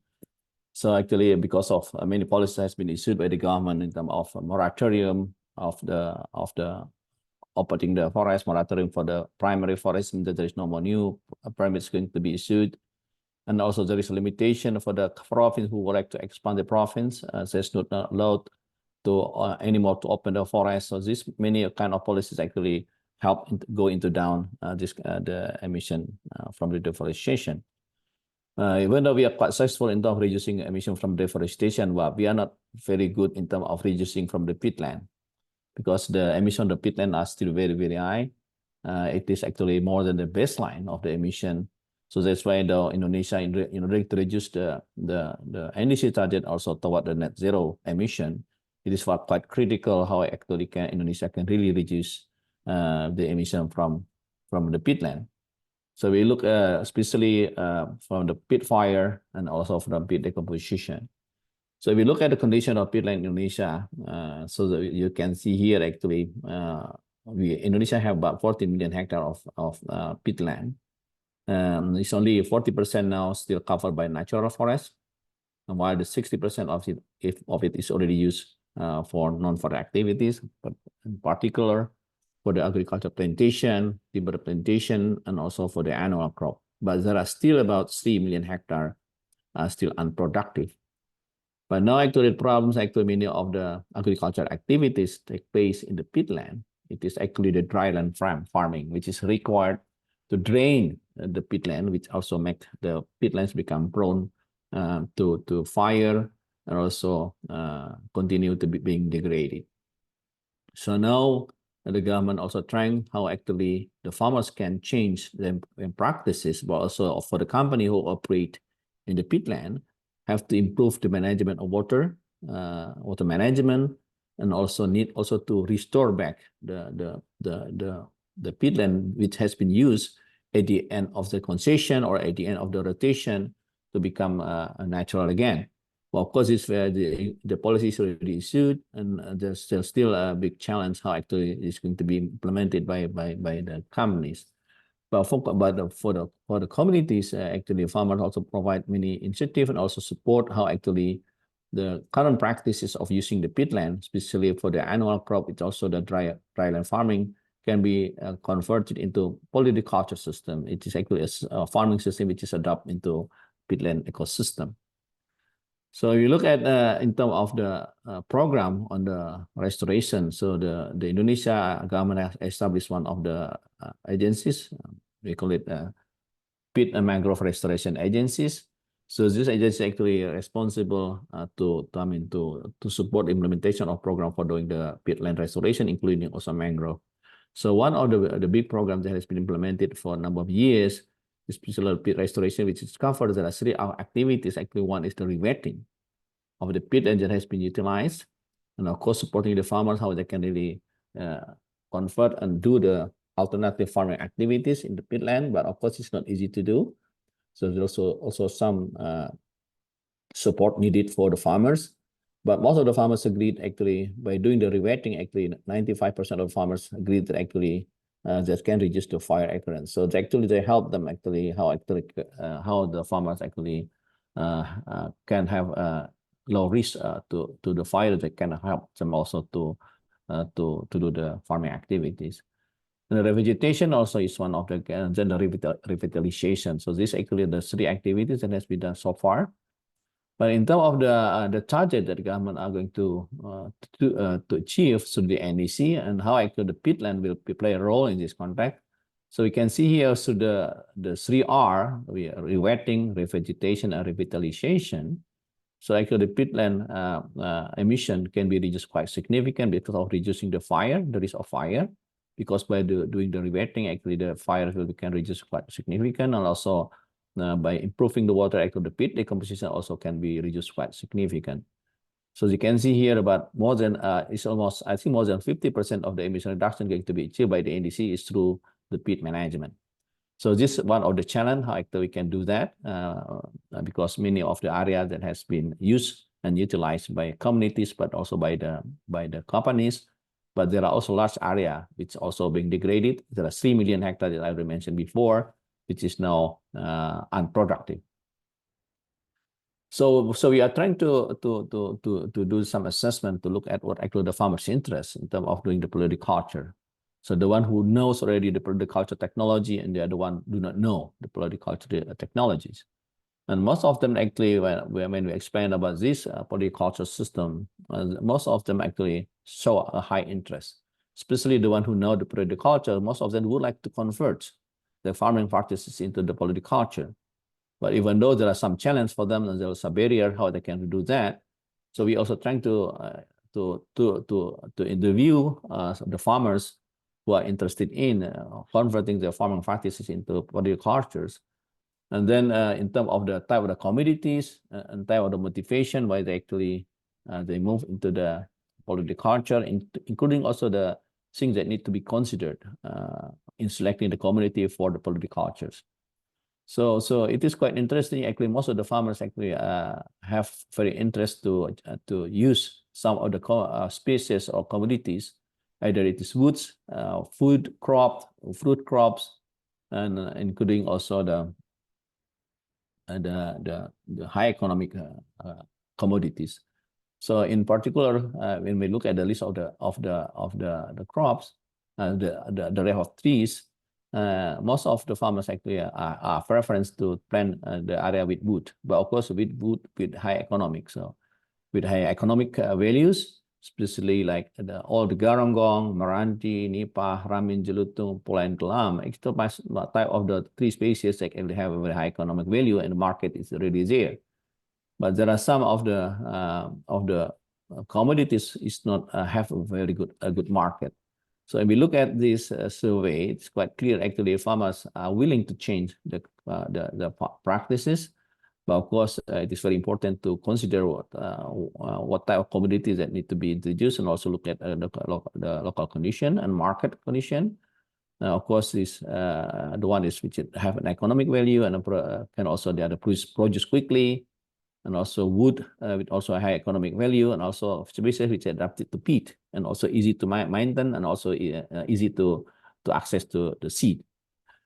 And then when we look at also the supports required by the communities, of one actually is the credit access. So it is very unfortunate at this stage, even though this program is supported, but the Ministry of Agriculture, who actually provide support for the farmers, still not really have a kind of credit scheme for the farmers who work in the peatland, especially in polyculture. There are many credit schemes for the food crops, but especially in the mineral, not much in the peatland. So actually, it is very important how actually we can find the innovative funding mechanism that can support the farmers, especially in accessing the credit.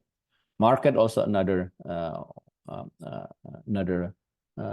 aspect that need to be considered and supported, including also the extension services, private support agricultural input, and support capital. The capital is not really much, or the farmer actually need that, but of course the most important actually how they can really access to the credit. And of course, it is quite interesting. I think the previous speaker also mentioned Excuse me to interrupt you, Professor Rizaldi. We have to close very soon. Okay. So if you can. Okay, so I'm just closing now. 1 minute. I am closing now. Sorry for that. So I'm closing now. So actually, it's quite interesting how actually we can link this kind of initiative with the carbon market. So the farmers can also have an additional income for emission reduction produced for the implementing of low carbon farming through the polyculture. But of course, there is some issues still need to be considered about the principle of the additionality under the carbon trading. But this is also subject to be discussed. And but anyway, I would like to close this session, and probably I can discuss it later on. Thank you very much for listening, and very sorry for a bit long. Thank you for your presentation. Let me say, unfortunately, we don't have time for discussion as I expected at the beginning. I would like to discuss about the role of the forest in general, of the global forest, but even the urban forest in in the decarbonization process. But it seems that we don't have time. So I want just to highlight once again the importance of the forest in the decarbonization process. And starting from one of the questions that was on the question and answer section in the chat of the meeting, it seems that it's important to consider forestation as a tool, as a technology in some way to reduce the carbon. So I think it's an important topic, and we have to discuss more in the future. So if you have any question or other issue about the presentation that you saw today, so please send a mail and we will reply to all the questions. So sorry for closing in this way, but we don't have enough time. Okay, so thank you very much. That's you. Thank you. Thank you. The next session is session on the how we can promote consensus building through public engagement. My name is Tomoko Ishikawa from IGES, as well as the Secretariat of the LCS-RNet. Now I'd like to invite Professor Naoyuki Mikami from Nagoya University as a co-chair of this session with me. The transition to a decarbonized society urgently requires a shift away from the fossil fuel energy dependency that humanity has built up. And a bold transition to decarbonization requires the participation of those citizens who are affected by climate damage and those who work to reduce emissions. In general, climate citizen assemblies have proven to be effective in further developing climate policies that involve citizens. While many climate citizen assemblies are still under development at both national and local levels, and it is important to continue to review and share examples with stakeholders to ensure that further development are made in the future. This session will present examples from the UK, France, Germany, and explore opportunities for future collaborative or comparative research. So I'd like to invite Jason Chilvers from UK ERC. So Jason, floor is yours.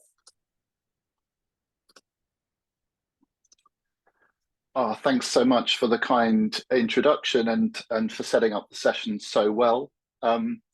Good morning, good afternoon, or good evening, depending on where you are in the world. Hopefully you can now see my slides okay.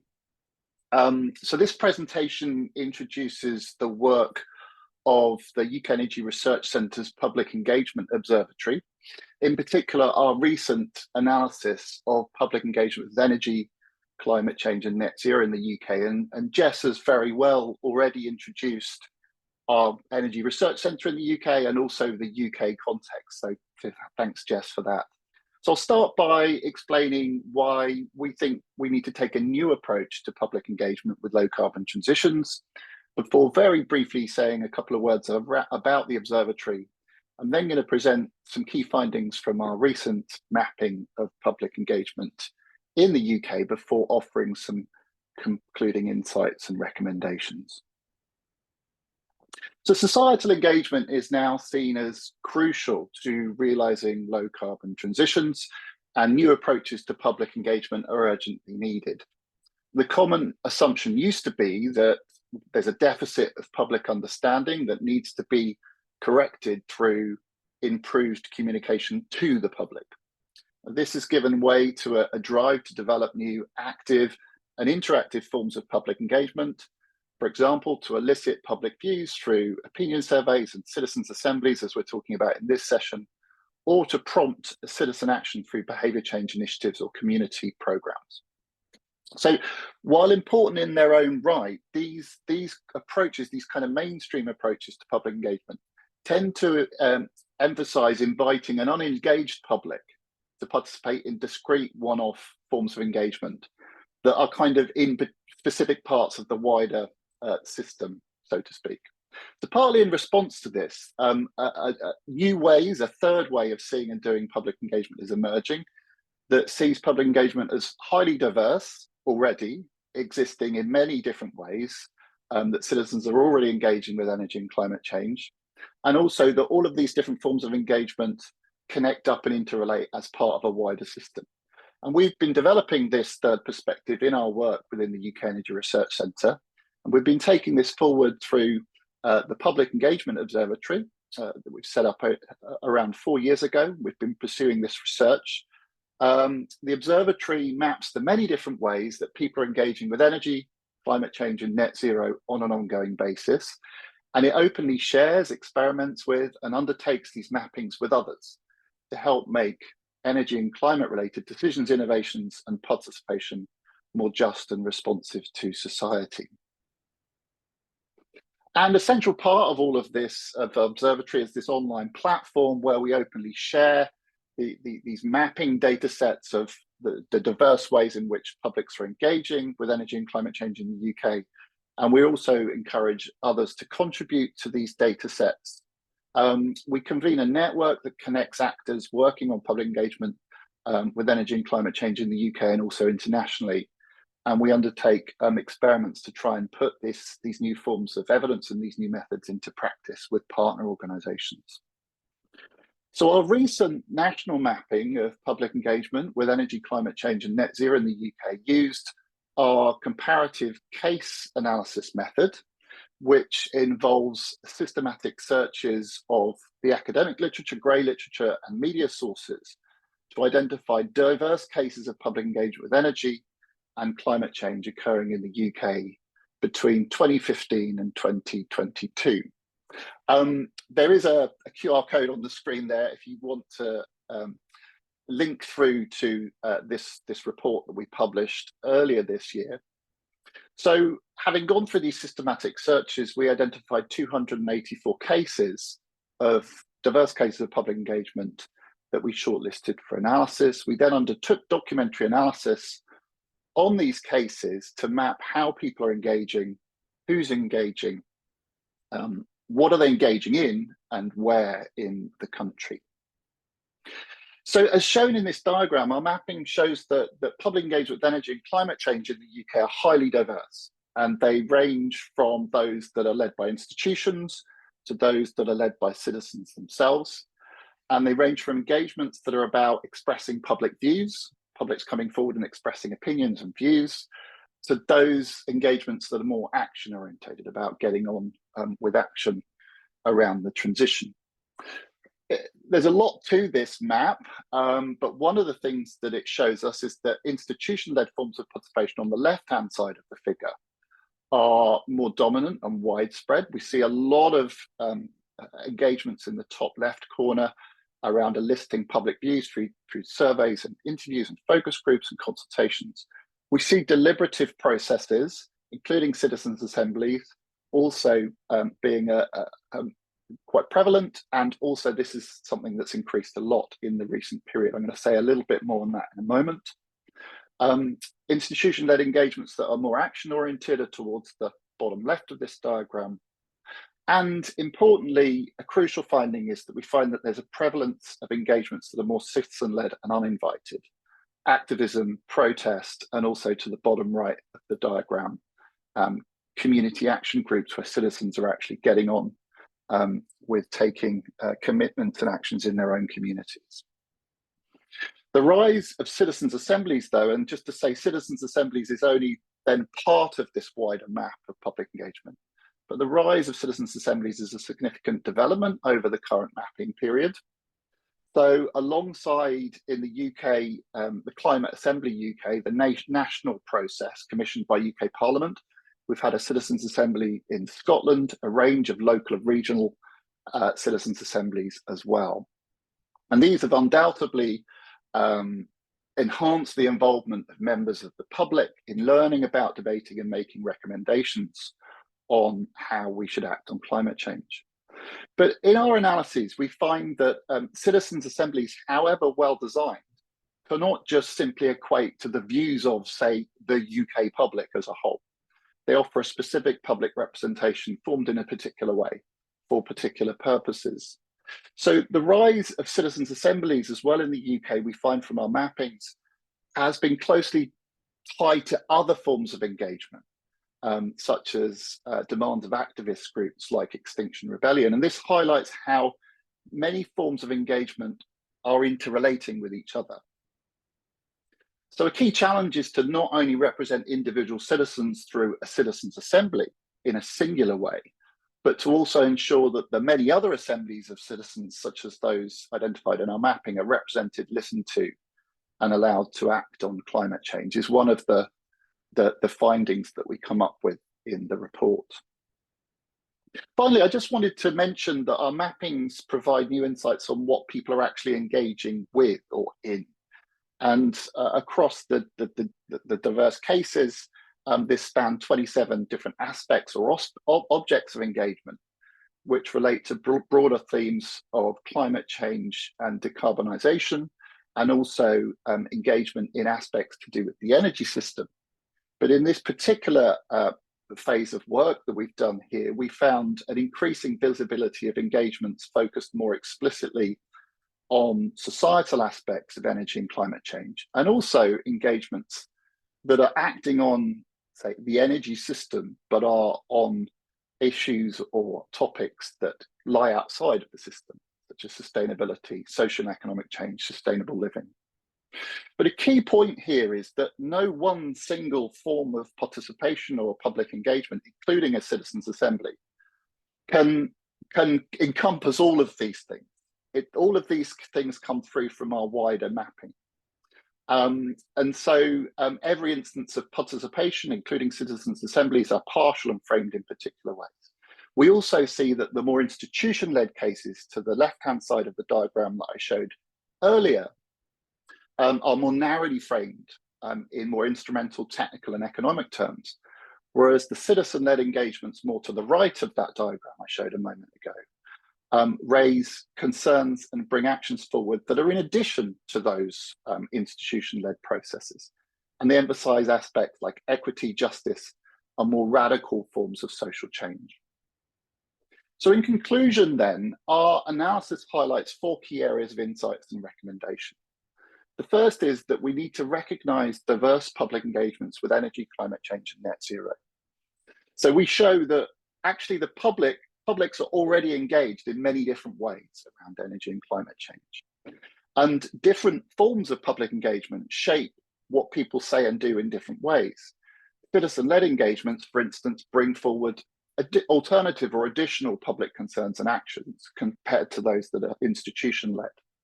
So relying on single or discrete engagement processes will always exclude or miss important public concerns that need to be recognized and taken into account. So we suggest there's a real need to respond to and for institutions to be open and responsive to these diverse engagements. The second key recommendation and insight is that we need to attend to public engagements as continually emerging, interrelating, but also excluded. So the discrete one-off basis of many existing engagement processes kind of creates quite a snapshot of how engagement's going on at particular moments in time. Our mappings suggest that actually public engagement is always ongoing, it's always emergent and in flux, and as I've mentioned, always interrelating together as part of a wider system. And so we suggest that attending to these interrelations in a more systemic way can give us opportunities to identify synergies between forms of engagement that can be better harnessed to accelerate the transition, say, to net zero, but also can give us a more comprehensive understanding of, say, public concerns that then we can draw on in evidence bases for decision making. The final 2 points are, well, just a general point that we suggest that we need to move to a more systemic approach to public engagement, say at a national level or at other levels, across issues, organizations, sectors, and wider systems. And finally, we suggest that observatories, such as the one we're working with in the UK, are one example of new entities and organizational forms that can advance and support these moves to more systemic approaches to public engagement. So we suggest that observatories and methods for mapping participation should be set up and experimented with in practice to support policy innovations and new forms of participation. And this can occur at the level of particular organizations, at the national, regional level, or indeed potentially at the global scale. So thank you very much for listening. Thank you very much, Jason, for your presentation. So I'd like to invite the next presenter, Louis Gaetan Giraudet from CIRET.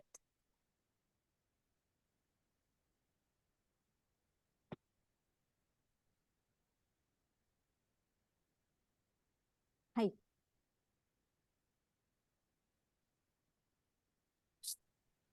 All right, I'm gonna share my screen. Yes.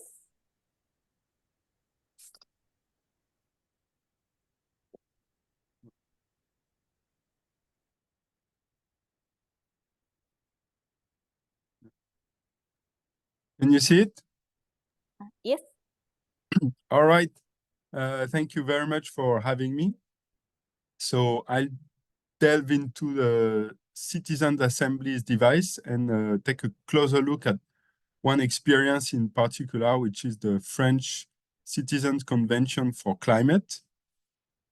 And so I'll give you a bit of background. So there is, as we just discussed, a growing interest in citizen assemblies, which are seen as a remedy to the crisis of democracy.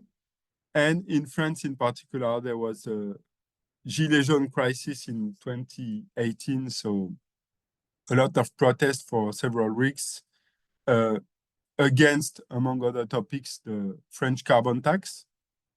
And therefore, the government decided to organize this citizens assembly. And so 150 citizens were randomly drawn to participate, and they were supposed to be representative of the French population, and they effectively were, although there were some biases, and I'll get back to that in a minute. And the task they had to complete was to define structuring measures to manage in a spirit of social justice, which is important to emphasize, to cut France's greenhouse gas emission by at least 40% by 2030 compared to 1990. And that was stated as such by an engagement letter from the Prime Minister. So it lasted for 7 three-day sessions between October 2019 and June 2020. And there were two major disruptions, which were first a pension strike, and then obviously the COVID outbreak, which prevented people from meeting in person. And so it was initially scheduled to last like 4 or 5 months, and it lasted in total 9 months. And I was part of a team of social scientists who observed the proceedings of the CCC, and we were from different backgrounds. Many were political scientists, but there were also law researchers, geographers, economists. So, and I'm an economist. And we published a paper that summarizes our observations and findings. And this is based on qualitative observations, plus a few quantitative data gathered from questionnaires that we asked the participants to fill, and some external survey that we completed in parallel. And now I'll give you a few highlights about the results. So participation and random selection of participants is at the heart of citizens' assemblies as an innovative device.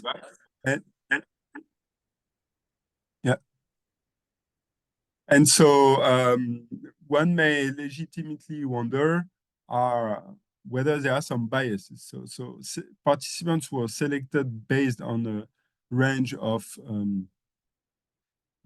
usual criteria like age, gender, income level, academic background, let's say.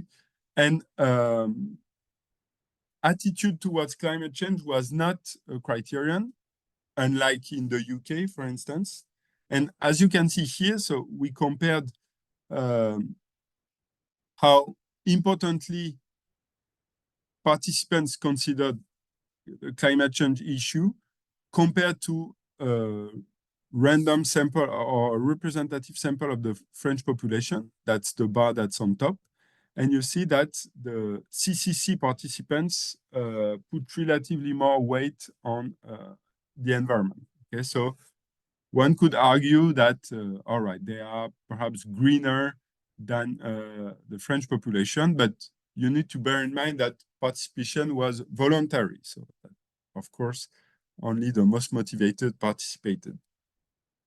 And then there was a common critique in the French debate that maybe they were all leftists. And here we compared their feeling regarding redistribution compared to those of the same representative sample of the French population. And if anything, the CCC participants were a little less in favor of redistribution. So they were not really leftists compared to the French population. Then, so I've segmented my talk in three stages, as is usual in climate assembly research. So input, throughput, and output. And just one quick word about throughput.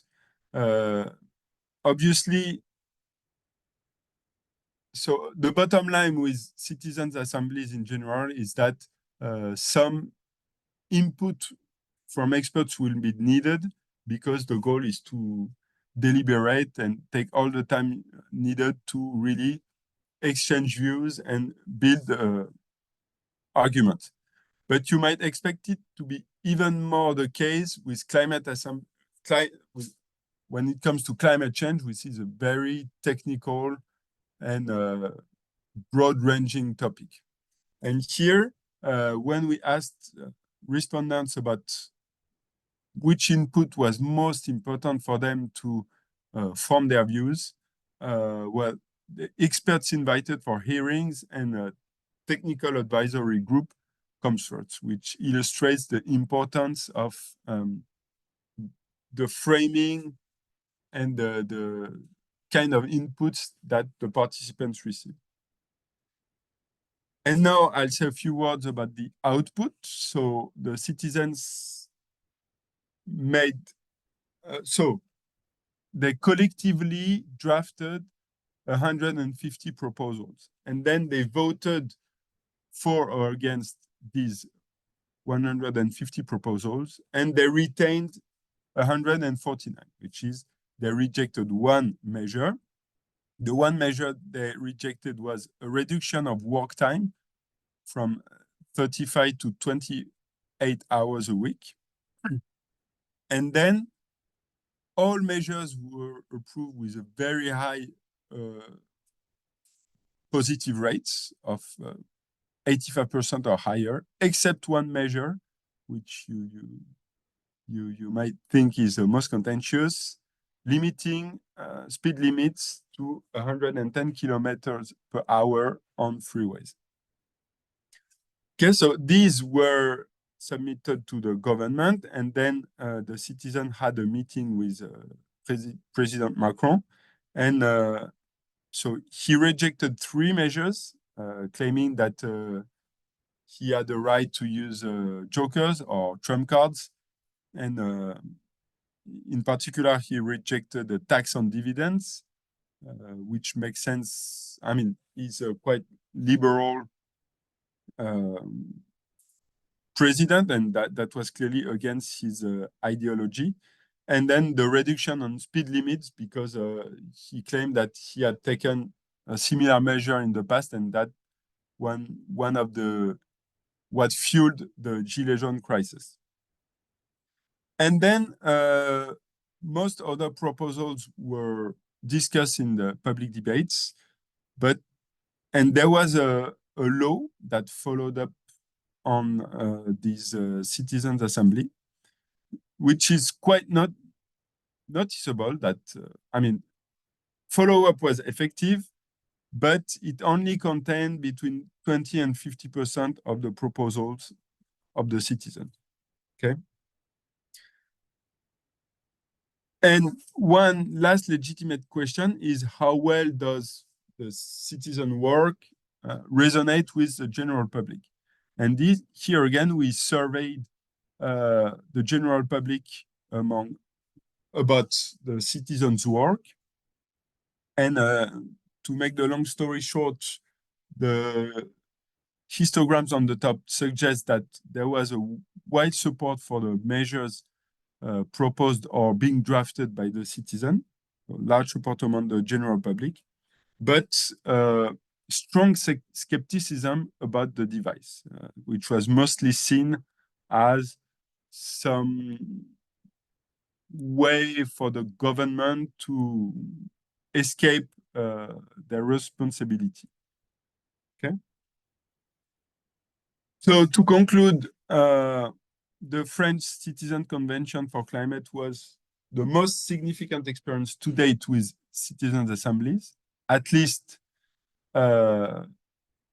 money-wise, since at least it was by far the costliest, with 5.5 million euros spent on this device.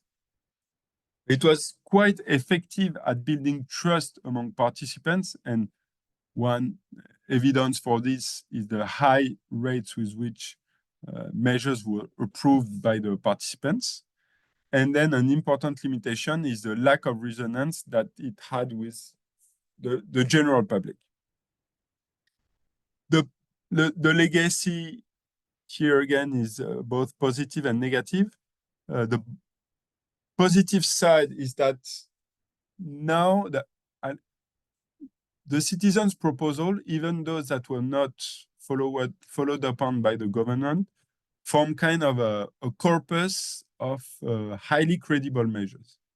So their measures, when they are discussed in the policy debate, every observer would say that was a measure that was proposed by the Citizen Convention for Climate, as if it were really a credibility stamp. But then, since follow-up was so limited, at least technically, that partly validated the suspicion from the general public that it was just something not taken seriously by the government, and therefore it does not quite contribute to raise support. And let me close with a few recommendations. So first, it is really important to increase the commitment structure of this device. At least if they are to become more widespread, it's important that participants know in advance, and the general public alike, what really will come out of it and what the government will have to follow up on. And also it should be very clear whether or not a referendum will be organized after the proposals are submitted. Because in France, there was a very important fact that was actually little discussed, which is that the citizens refused to put their measures to referendum. Okay, so they had the proceedings gave them the opportunity to do so, and they voted against this provision, which is quite interesting, and maybe we can further discuss this issue in the discussion. Thank you. Thank you, Rigatan. Then we'd like to invite the third speaker, the Melody speak from the Wuppertal Institute. Hi. Hi, Tomoto, and Yes. hi, greetings from Germany here. So I will also share my screen. 1 second to do it. Yeah. So I'm from the Wuppertal Institute and also from the University of Applied Science in Osnabrück. And yeah, we are quite doing it right now, the German Citizens Assembly in Nutrition and Transition. So I quite right now switched from one official meeting from our scientific consortium, which is supporting this assembly, to this meeting here. So it's quite funny to introduce the current state of art about the German Citizen Assembly. And first of all, I would like to share, now it's working, my agenda. So a slight short overview, background and concept, and then some kind of ideas how it is worked right here, because my focus here is not on the results, because we do not have any results right now. So I could give you some general ideas of it, but to see and to give you a background here, it is the first citizen assembly of the German Bundestag, so of the German government, and it is presented in the field of nutrition due to the government decided to do it in this field, and it's quite an emotional topic. You might think of it because in Germany we are it's a great discussion about what is on our plate every day. And so the idea is that the Citizen Assembly hands out recommendations on the 20th of February next year. So quite a tough time planning here, because we started in August. And the aim is that we have then in February different statements and a specific recommendation on the key points.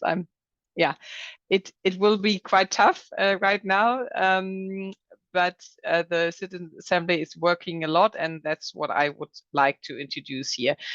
First of all, our ideas in this topic were, of course, basic principles, and also the idea of how to involve the citizens, and that there should be, of course, a high privilege to the several citizens to involve their ideas and also to underline those recommendations here. And of course, especially from the scientific view, we already have some kind of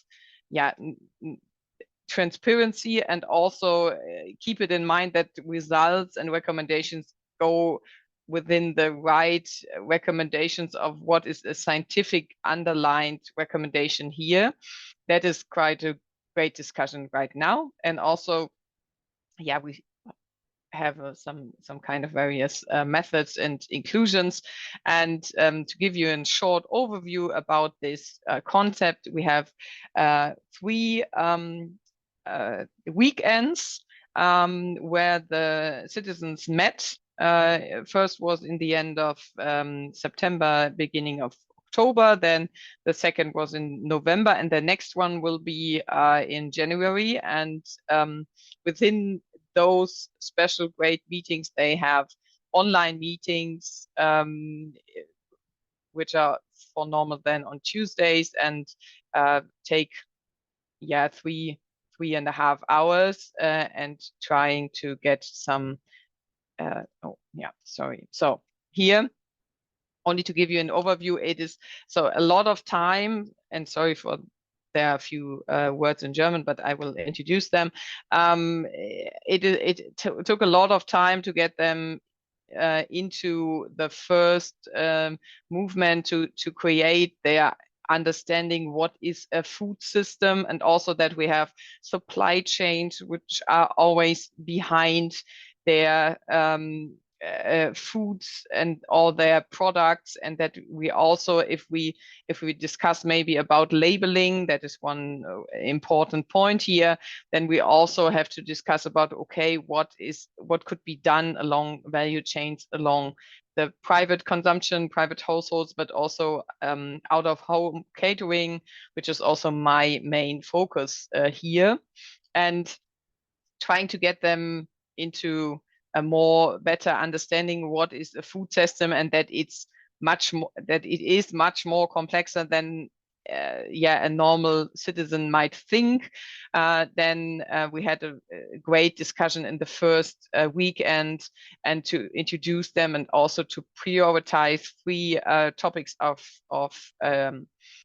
or areas of work. And especially there was one important fact here, that the citizens were very interested in having a big part of work in saying education, nutrition education. It is a great topic here in Germany, because in a few states we have it in school, but there are a few ones who never have any lessons about nutrition, and also about management of households and all that stuff. And so it is a great discussion. But in Germany, you might know it, that we have this federal and quite systematic but a little bit complex organizational system. And so it was clear that this first idea, this first recommendation about nutrition education is not worked out within this part, because we it is not the assurance from the main government. It is depending on what is maybe North Rhine-Westphalia as one federal state is doing here. So there we had a few discussions, and also a greater arguments about what could we do and what not. And so in the next processes here, there we have a great online assessment, which is quite complex. I think there are 160 people from the citizens part, and also 35 people only in organization, and then we have all the experts every Thursday. So it was quite an intensive, and it is quite an intensive process here to come from to get to all those impressions here. And the idea is for the online part, so everybody is connected in Zoom here, that we have small groups for one topic, and that they could discuss it, and always this whole group was divided into smaller groups, and they were always under the support of a few experts to get their recommendations in a good way, and to underline them from the scientific ideas. And also it is, of course, easier to evaluate and share individual thoughts, and is as in every citizen assembly we should take care about hearing and listening to everybody which is in there. And so it was it is quite an also an online in the part quite complex, but also a very intensive way of working. And then right now we are in this part. So as I said, I switched from one bigger meeting there, and there we have the second weekend is done now, and now we are directly in those development of recommendations and trying to get them in a balanced and also scientific based, and also in a easy way of formulation those recommendations that everybody could keep it in Germany and everybody could understand it. That is quite not easy, but it is the idea of this. And in the end, what should be the main result? So the first idea was that in maximum it will get 9 recommendations, and they also address a strategic goal, and also some kind of a description of the measurement, so that the citizens could say, we recommend that, or we want to the Bundestag to do. So, and also some kind of justification. And right now we are having 10, 12 recommendations, because it is not fixed right now, and we're trying to get the recommendations formulated as well. And I also thought that it might be because I'm not able to present final results here, but I also wanted to share with you these random selection, because it was a great discussion here in Germany how those citizens were selected, because if you think about the nutrition stuff, then you might say, okay, if you have some kind of citizens assembly, then all vegan and vegetarian people would get into it, and all omnivore people will not get the word. But in front of those ideas, there was a citizens lottery in July this year, and it was really sophisticated, and 100 samples, and then all registered participants, because they had to clear up that they will be a part of this intensive process.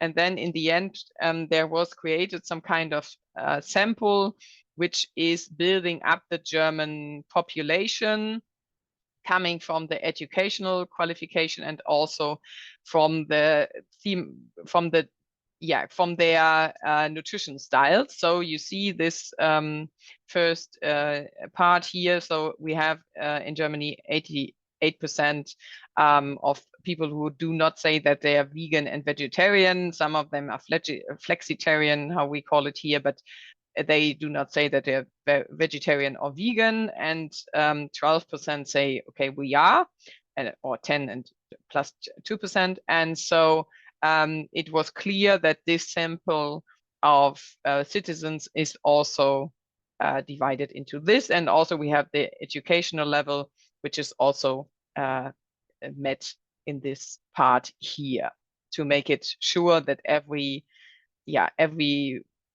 target group and every urban or city citizen could see it's an process to recommend what the whole population here is saying. And one important fact as well is how we as experts were involved here, because it is not as Mr. Shivers and Mr. Giraudet said, that they had some kind of scientific underlinement here. We have those scientific boards, and we try to support the citizen assembly by giving expert interviews and also having those online processes support them. Then also we try to get a balance so that there are, of course, always perspectives and arguments, but they should be also made of scientific based information. And then we try, of course, to get a diverse view onto this. And we try to advise the content, monitoring the balance, and provide feedback, which is not that easy because, as I said, I come from a meeting from there, and right now we see 12 recommendations here, and for every recommendations we had 10 minutes to argue what is good and what is wrong with it, and should there be additional information and all that stuff. And to make it a little bit clearer to you, those are all the experts in the advisory board. The Bundestag tried to involve several people here who have all, there are several points, maybe more focus on the agricultural stuff, some of them more in the nutrition and in the individual nutrition, some more in consumer science and whatever psychology. So we are quite having a broad view here, and in the end, that is my last talk here. We try, we have now 10 recommendations right now. There are 12, and tried to evaluate them. I see a few strengths and weaknesses also from the process right now. Even if we then fit up the process, then it might be a little bit more clearer, but especially this time planning and schedule is quite tough, especially to underline the scientific ideas here. And also there it will be right now, from my view, from having still 10 weeks, 6 weeks left, that it will be quite ambitious to have differentiated recommendations. But right now, from the meeting now, I know that they are on a good level. And to make it a little bit clearer to you, we are right now talking about the complexes of taxes to submit or to say that they are CO2 neutral foods, or less CO2 intensive food stuff, which is taxed less, and on the other way around, resource intensive foods who are taxed higher. Then it is quite normal right now. Then also there are huge discussion about labeling, about general governmental based label, which is coming from the nutrition science, so from the health perspective, but also from the environmental perspective and from the animal welfare perspective. So it's not quite easy. And further, we have a further more complex about the out of home catering. So everything which is eaten out of home in kindergarten, school, also homes of elderlies and all that stuff. That is quite a big discussion right now, and there are a few recommendations, and at least there is a complex idea of giving the discussion to taxing sugar and all this stuff which is coming with this ideas. But right now, no final recommendations in this time, but in February we will finish this process. And I say thank you to all of you. And if you are quite interested in giving having this idea done, then you could write me, send me an email in February, March, then I could share my ideas and this official documents there. Because right now they are only in German, so it will not be useful. Thank you Thanks a very lot. much. Thank you very much, Melanie, for your presentation. So once again, thank you for the 3 speakers. So then that we will move to the panel session, and I'd like to invite Professor Mikami for further proceedings. So Mikami Sensei, floor is yours. Yeah, thank you. Thank you very much. Thank you, 3 speakers, for your wonderful presentations. So we have about the 15 minutes. So we'd like to move on to the more like exchange and discussion and question and answers.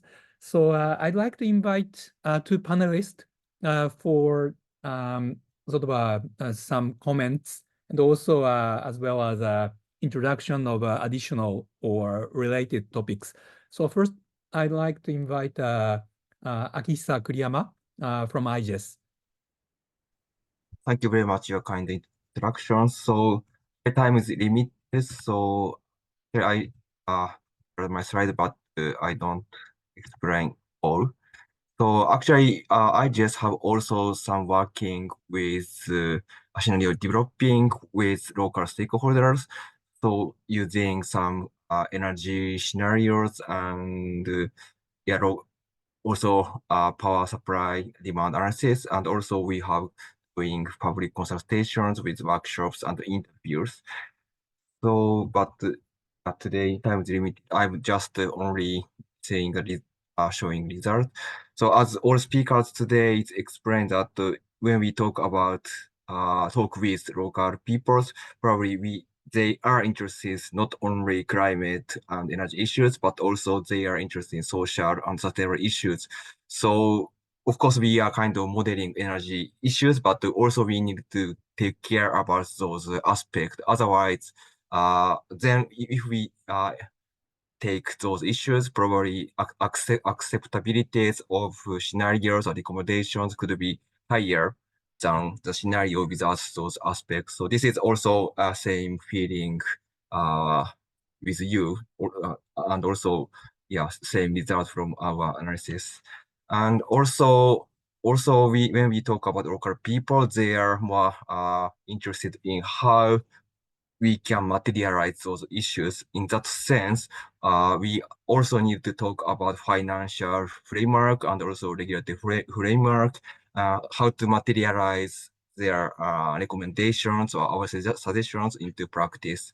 So, but the challenges is that kind of financial or regulatory framework is not not only handled by a local community, but also we need to talk with national authorities providing those incentives or changing regulatory framework.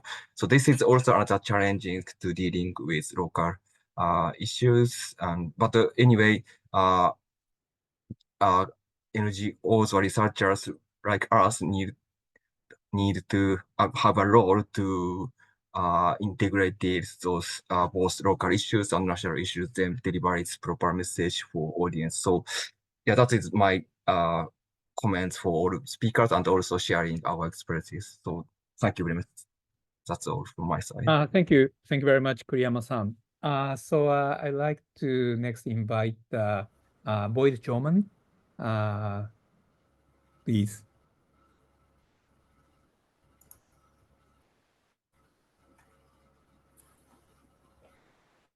Thank you, Mikami-san, and thank you, Tomoko, for inviting me to this session.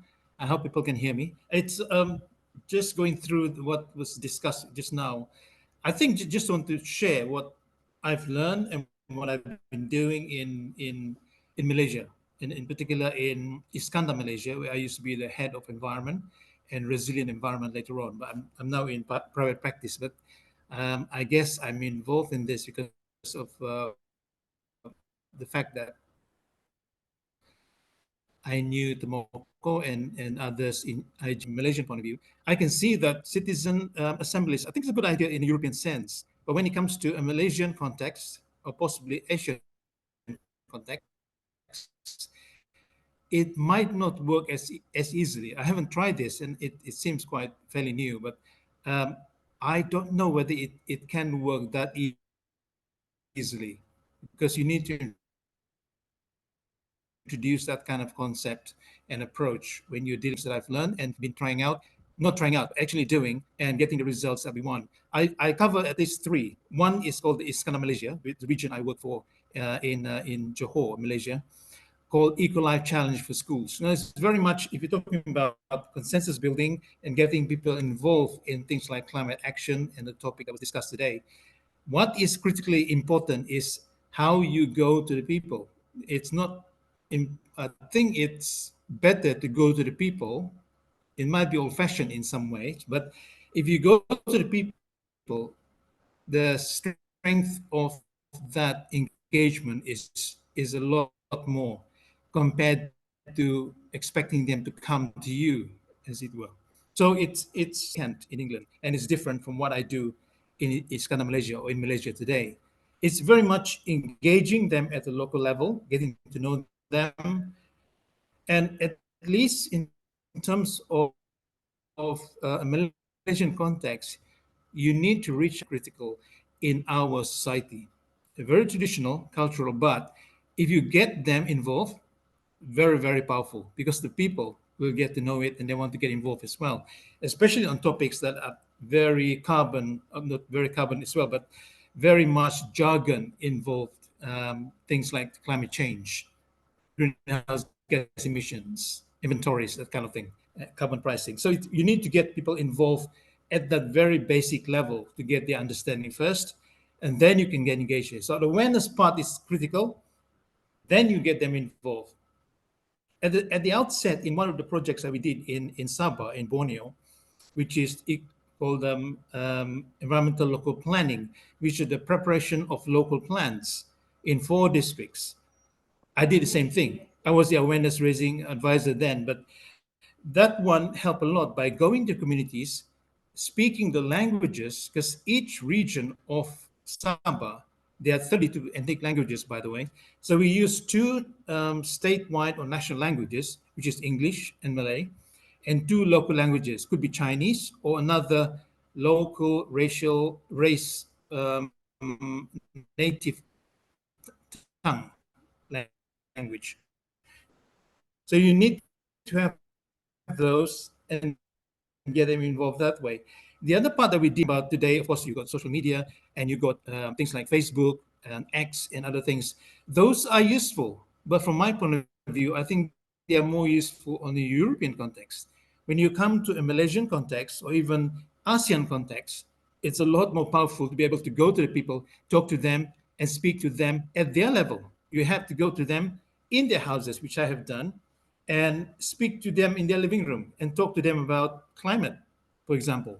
It's a topic that's too heavy for them, but if you know how to handle that and how to speak to their level, not necessarily condescending, but to get to their psyche, if you like, that is the best approach. And it still does today, having worked in another part of the world, coming back and doing this in a different way, which is really great, because that's how we got everyone involved. That's why we have 4 locally accepted local plans and district plans.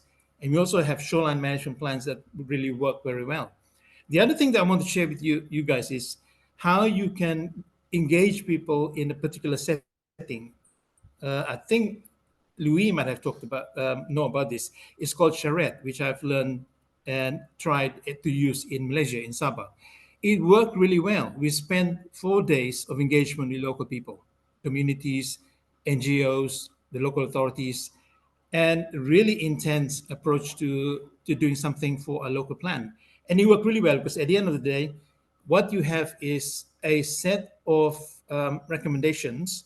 I guess you could say it can be called an assembly, but it's more refined. It covers a few villages and getting them together to have the same idea. At the end of the day, they learn and they're able to participate and they're able to engage more. The other thing important, I think, is to make sure that they understand the issues, they can relate to it. Because one of the things we did for this local plan is ask them, what do you want for your district? And usually the MP or the rep say, why are you asking the people? They don't know what to do. They don't know what to say. But I told them that they know, it's just that you haven't asked them properly. So that really kind of got them a little bit aback. But in the end, we produced 4 wonderful plans. Now, the other one, last one I want to talk about is what's called IMELC, Eco Life Challenge, which is sponsored by JICA, which we work together with Kyoto City. That's where I got the idea from. And it's 10 years later, this is still going on very strong, and it's an award-winning platform, if you like. Because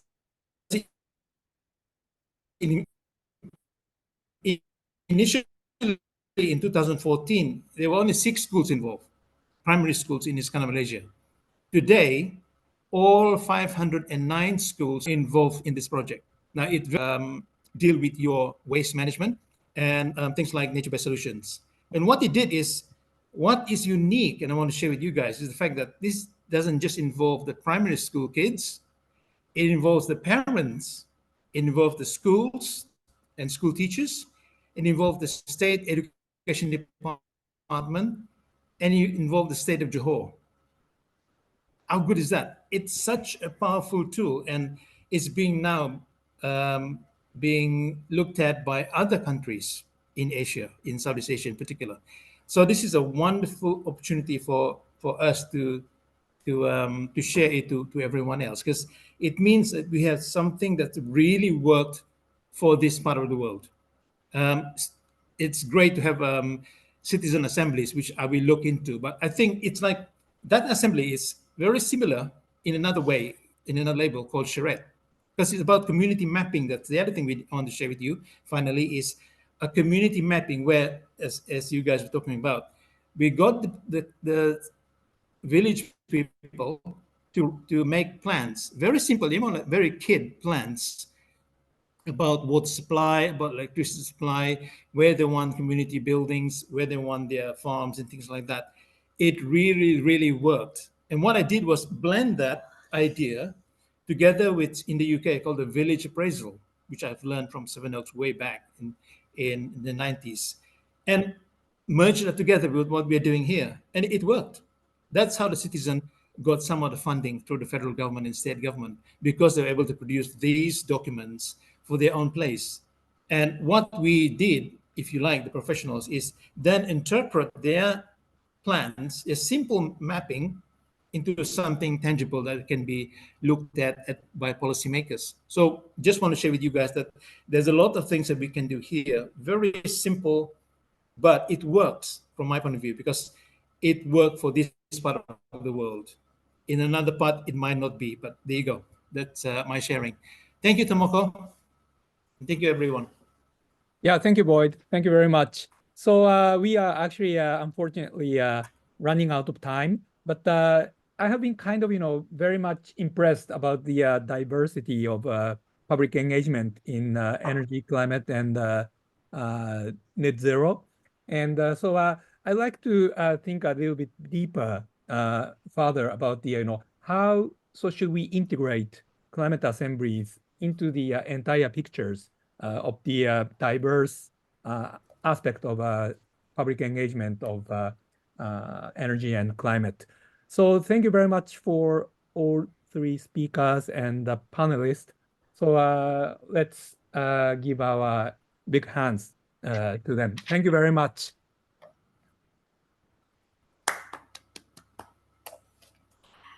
Thank you very much. So all the programs for day 1 have been completed.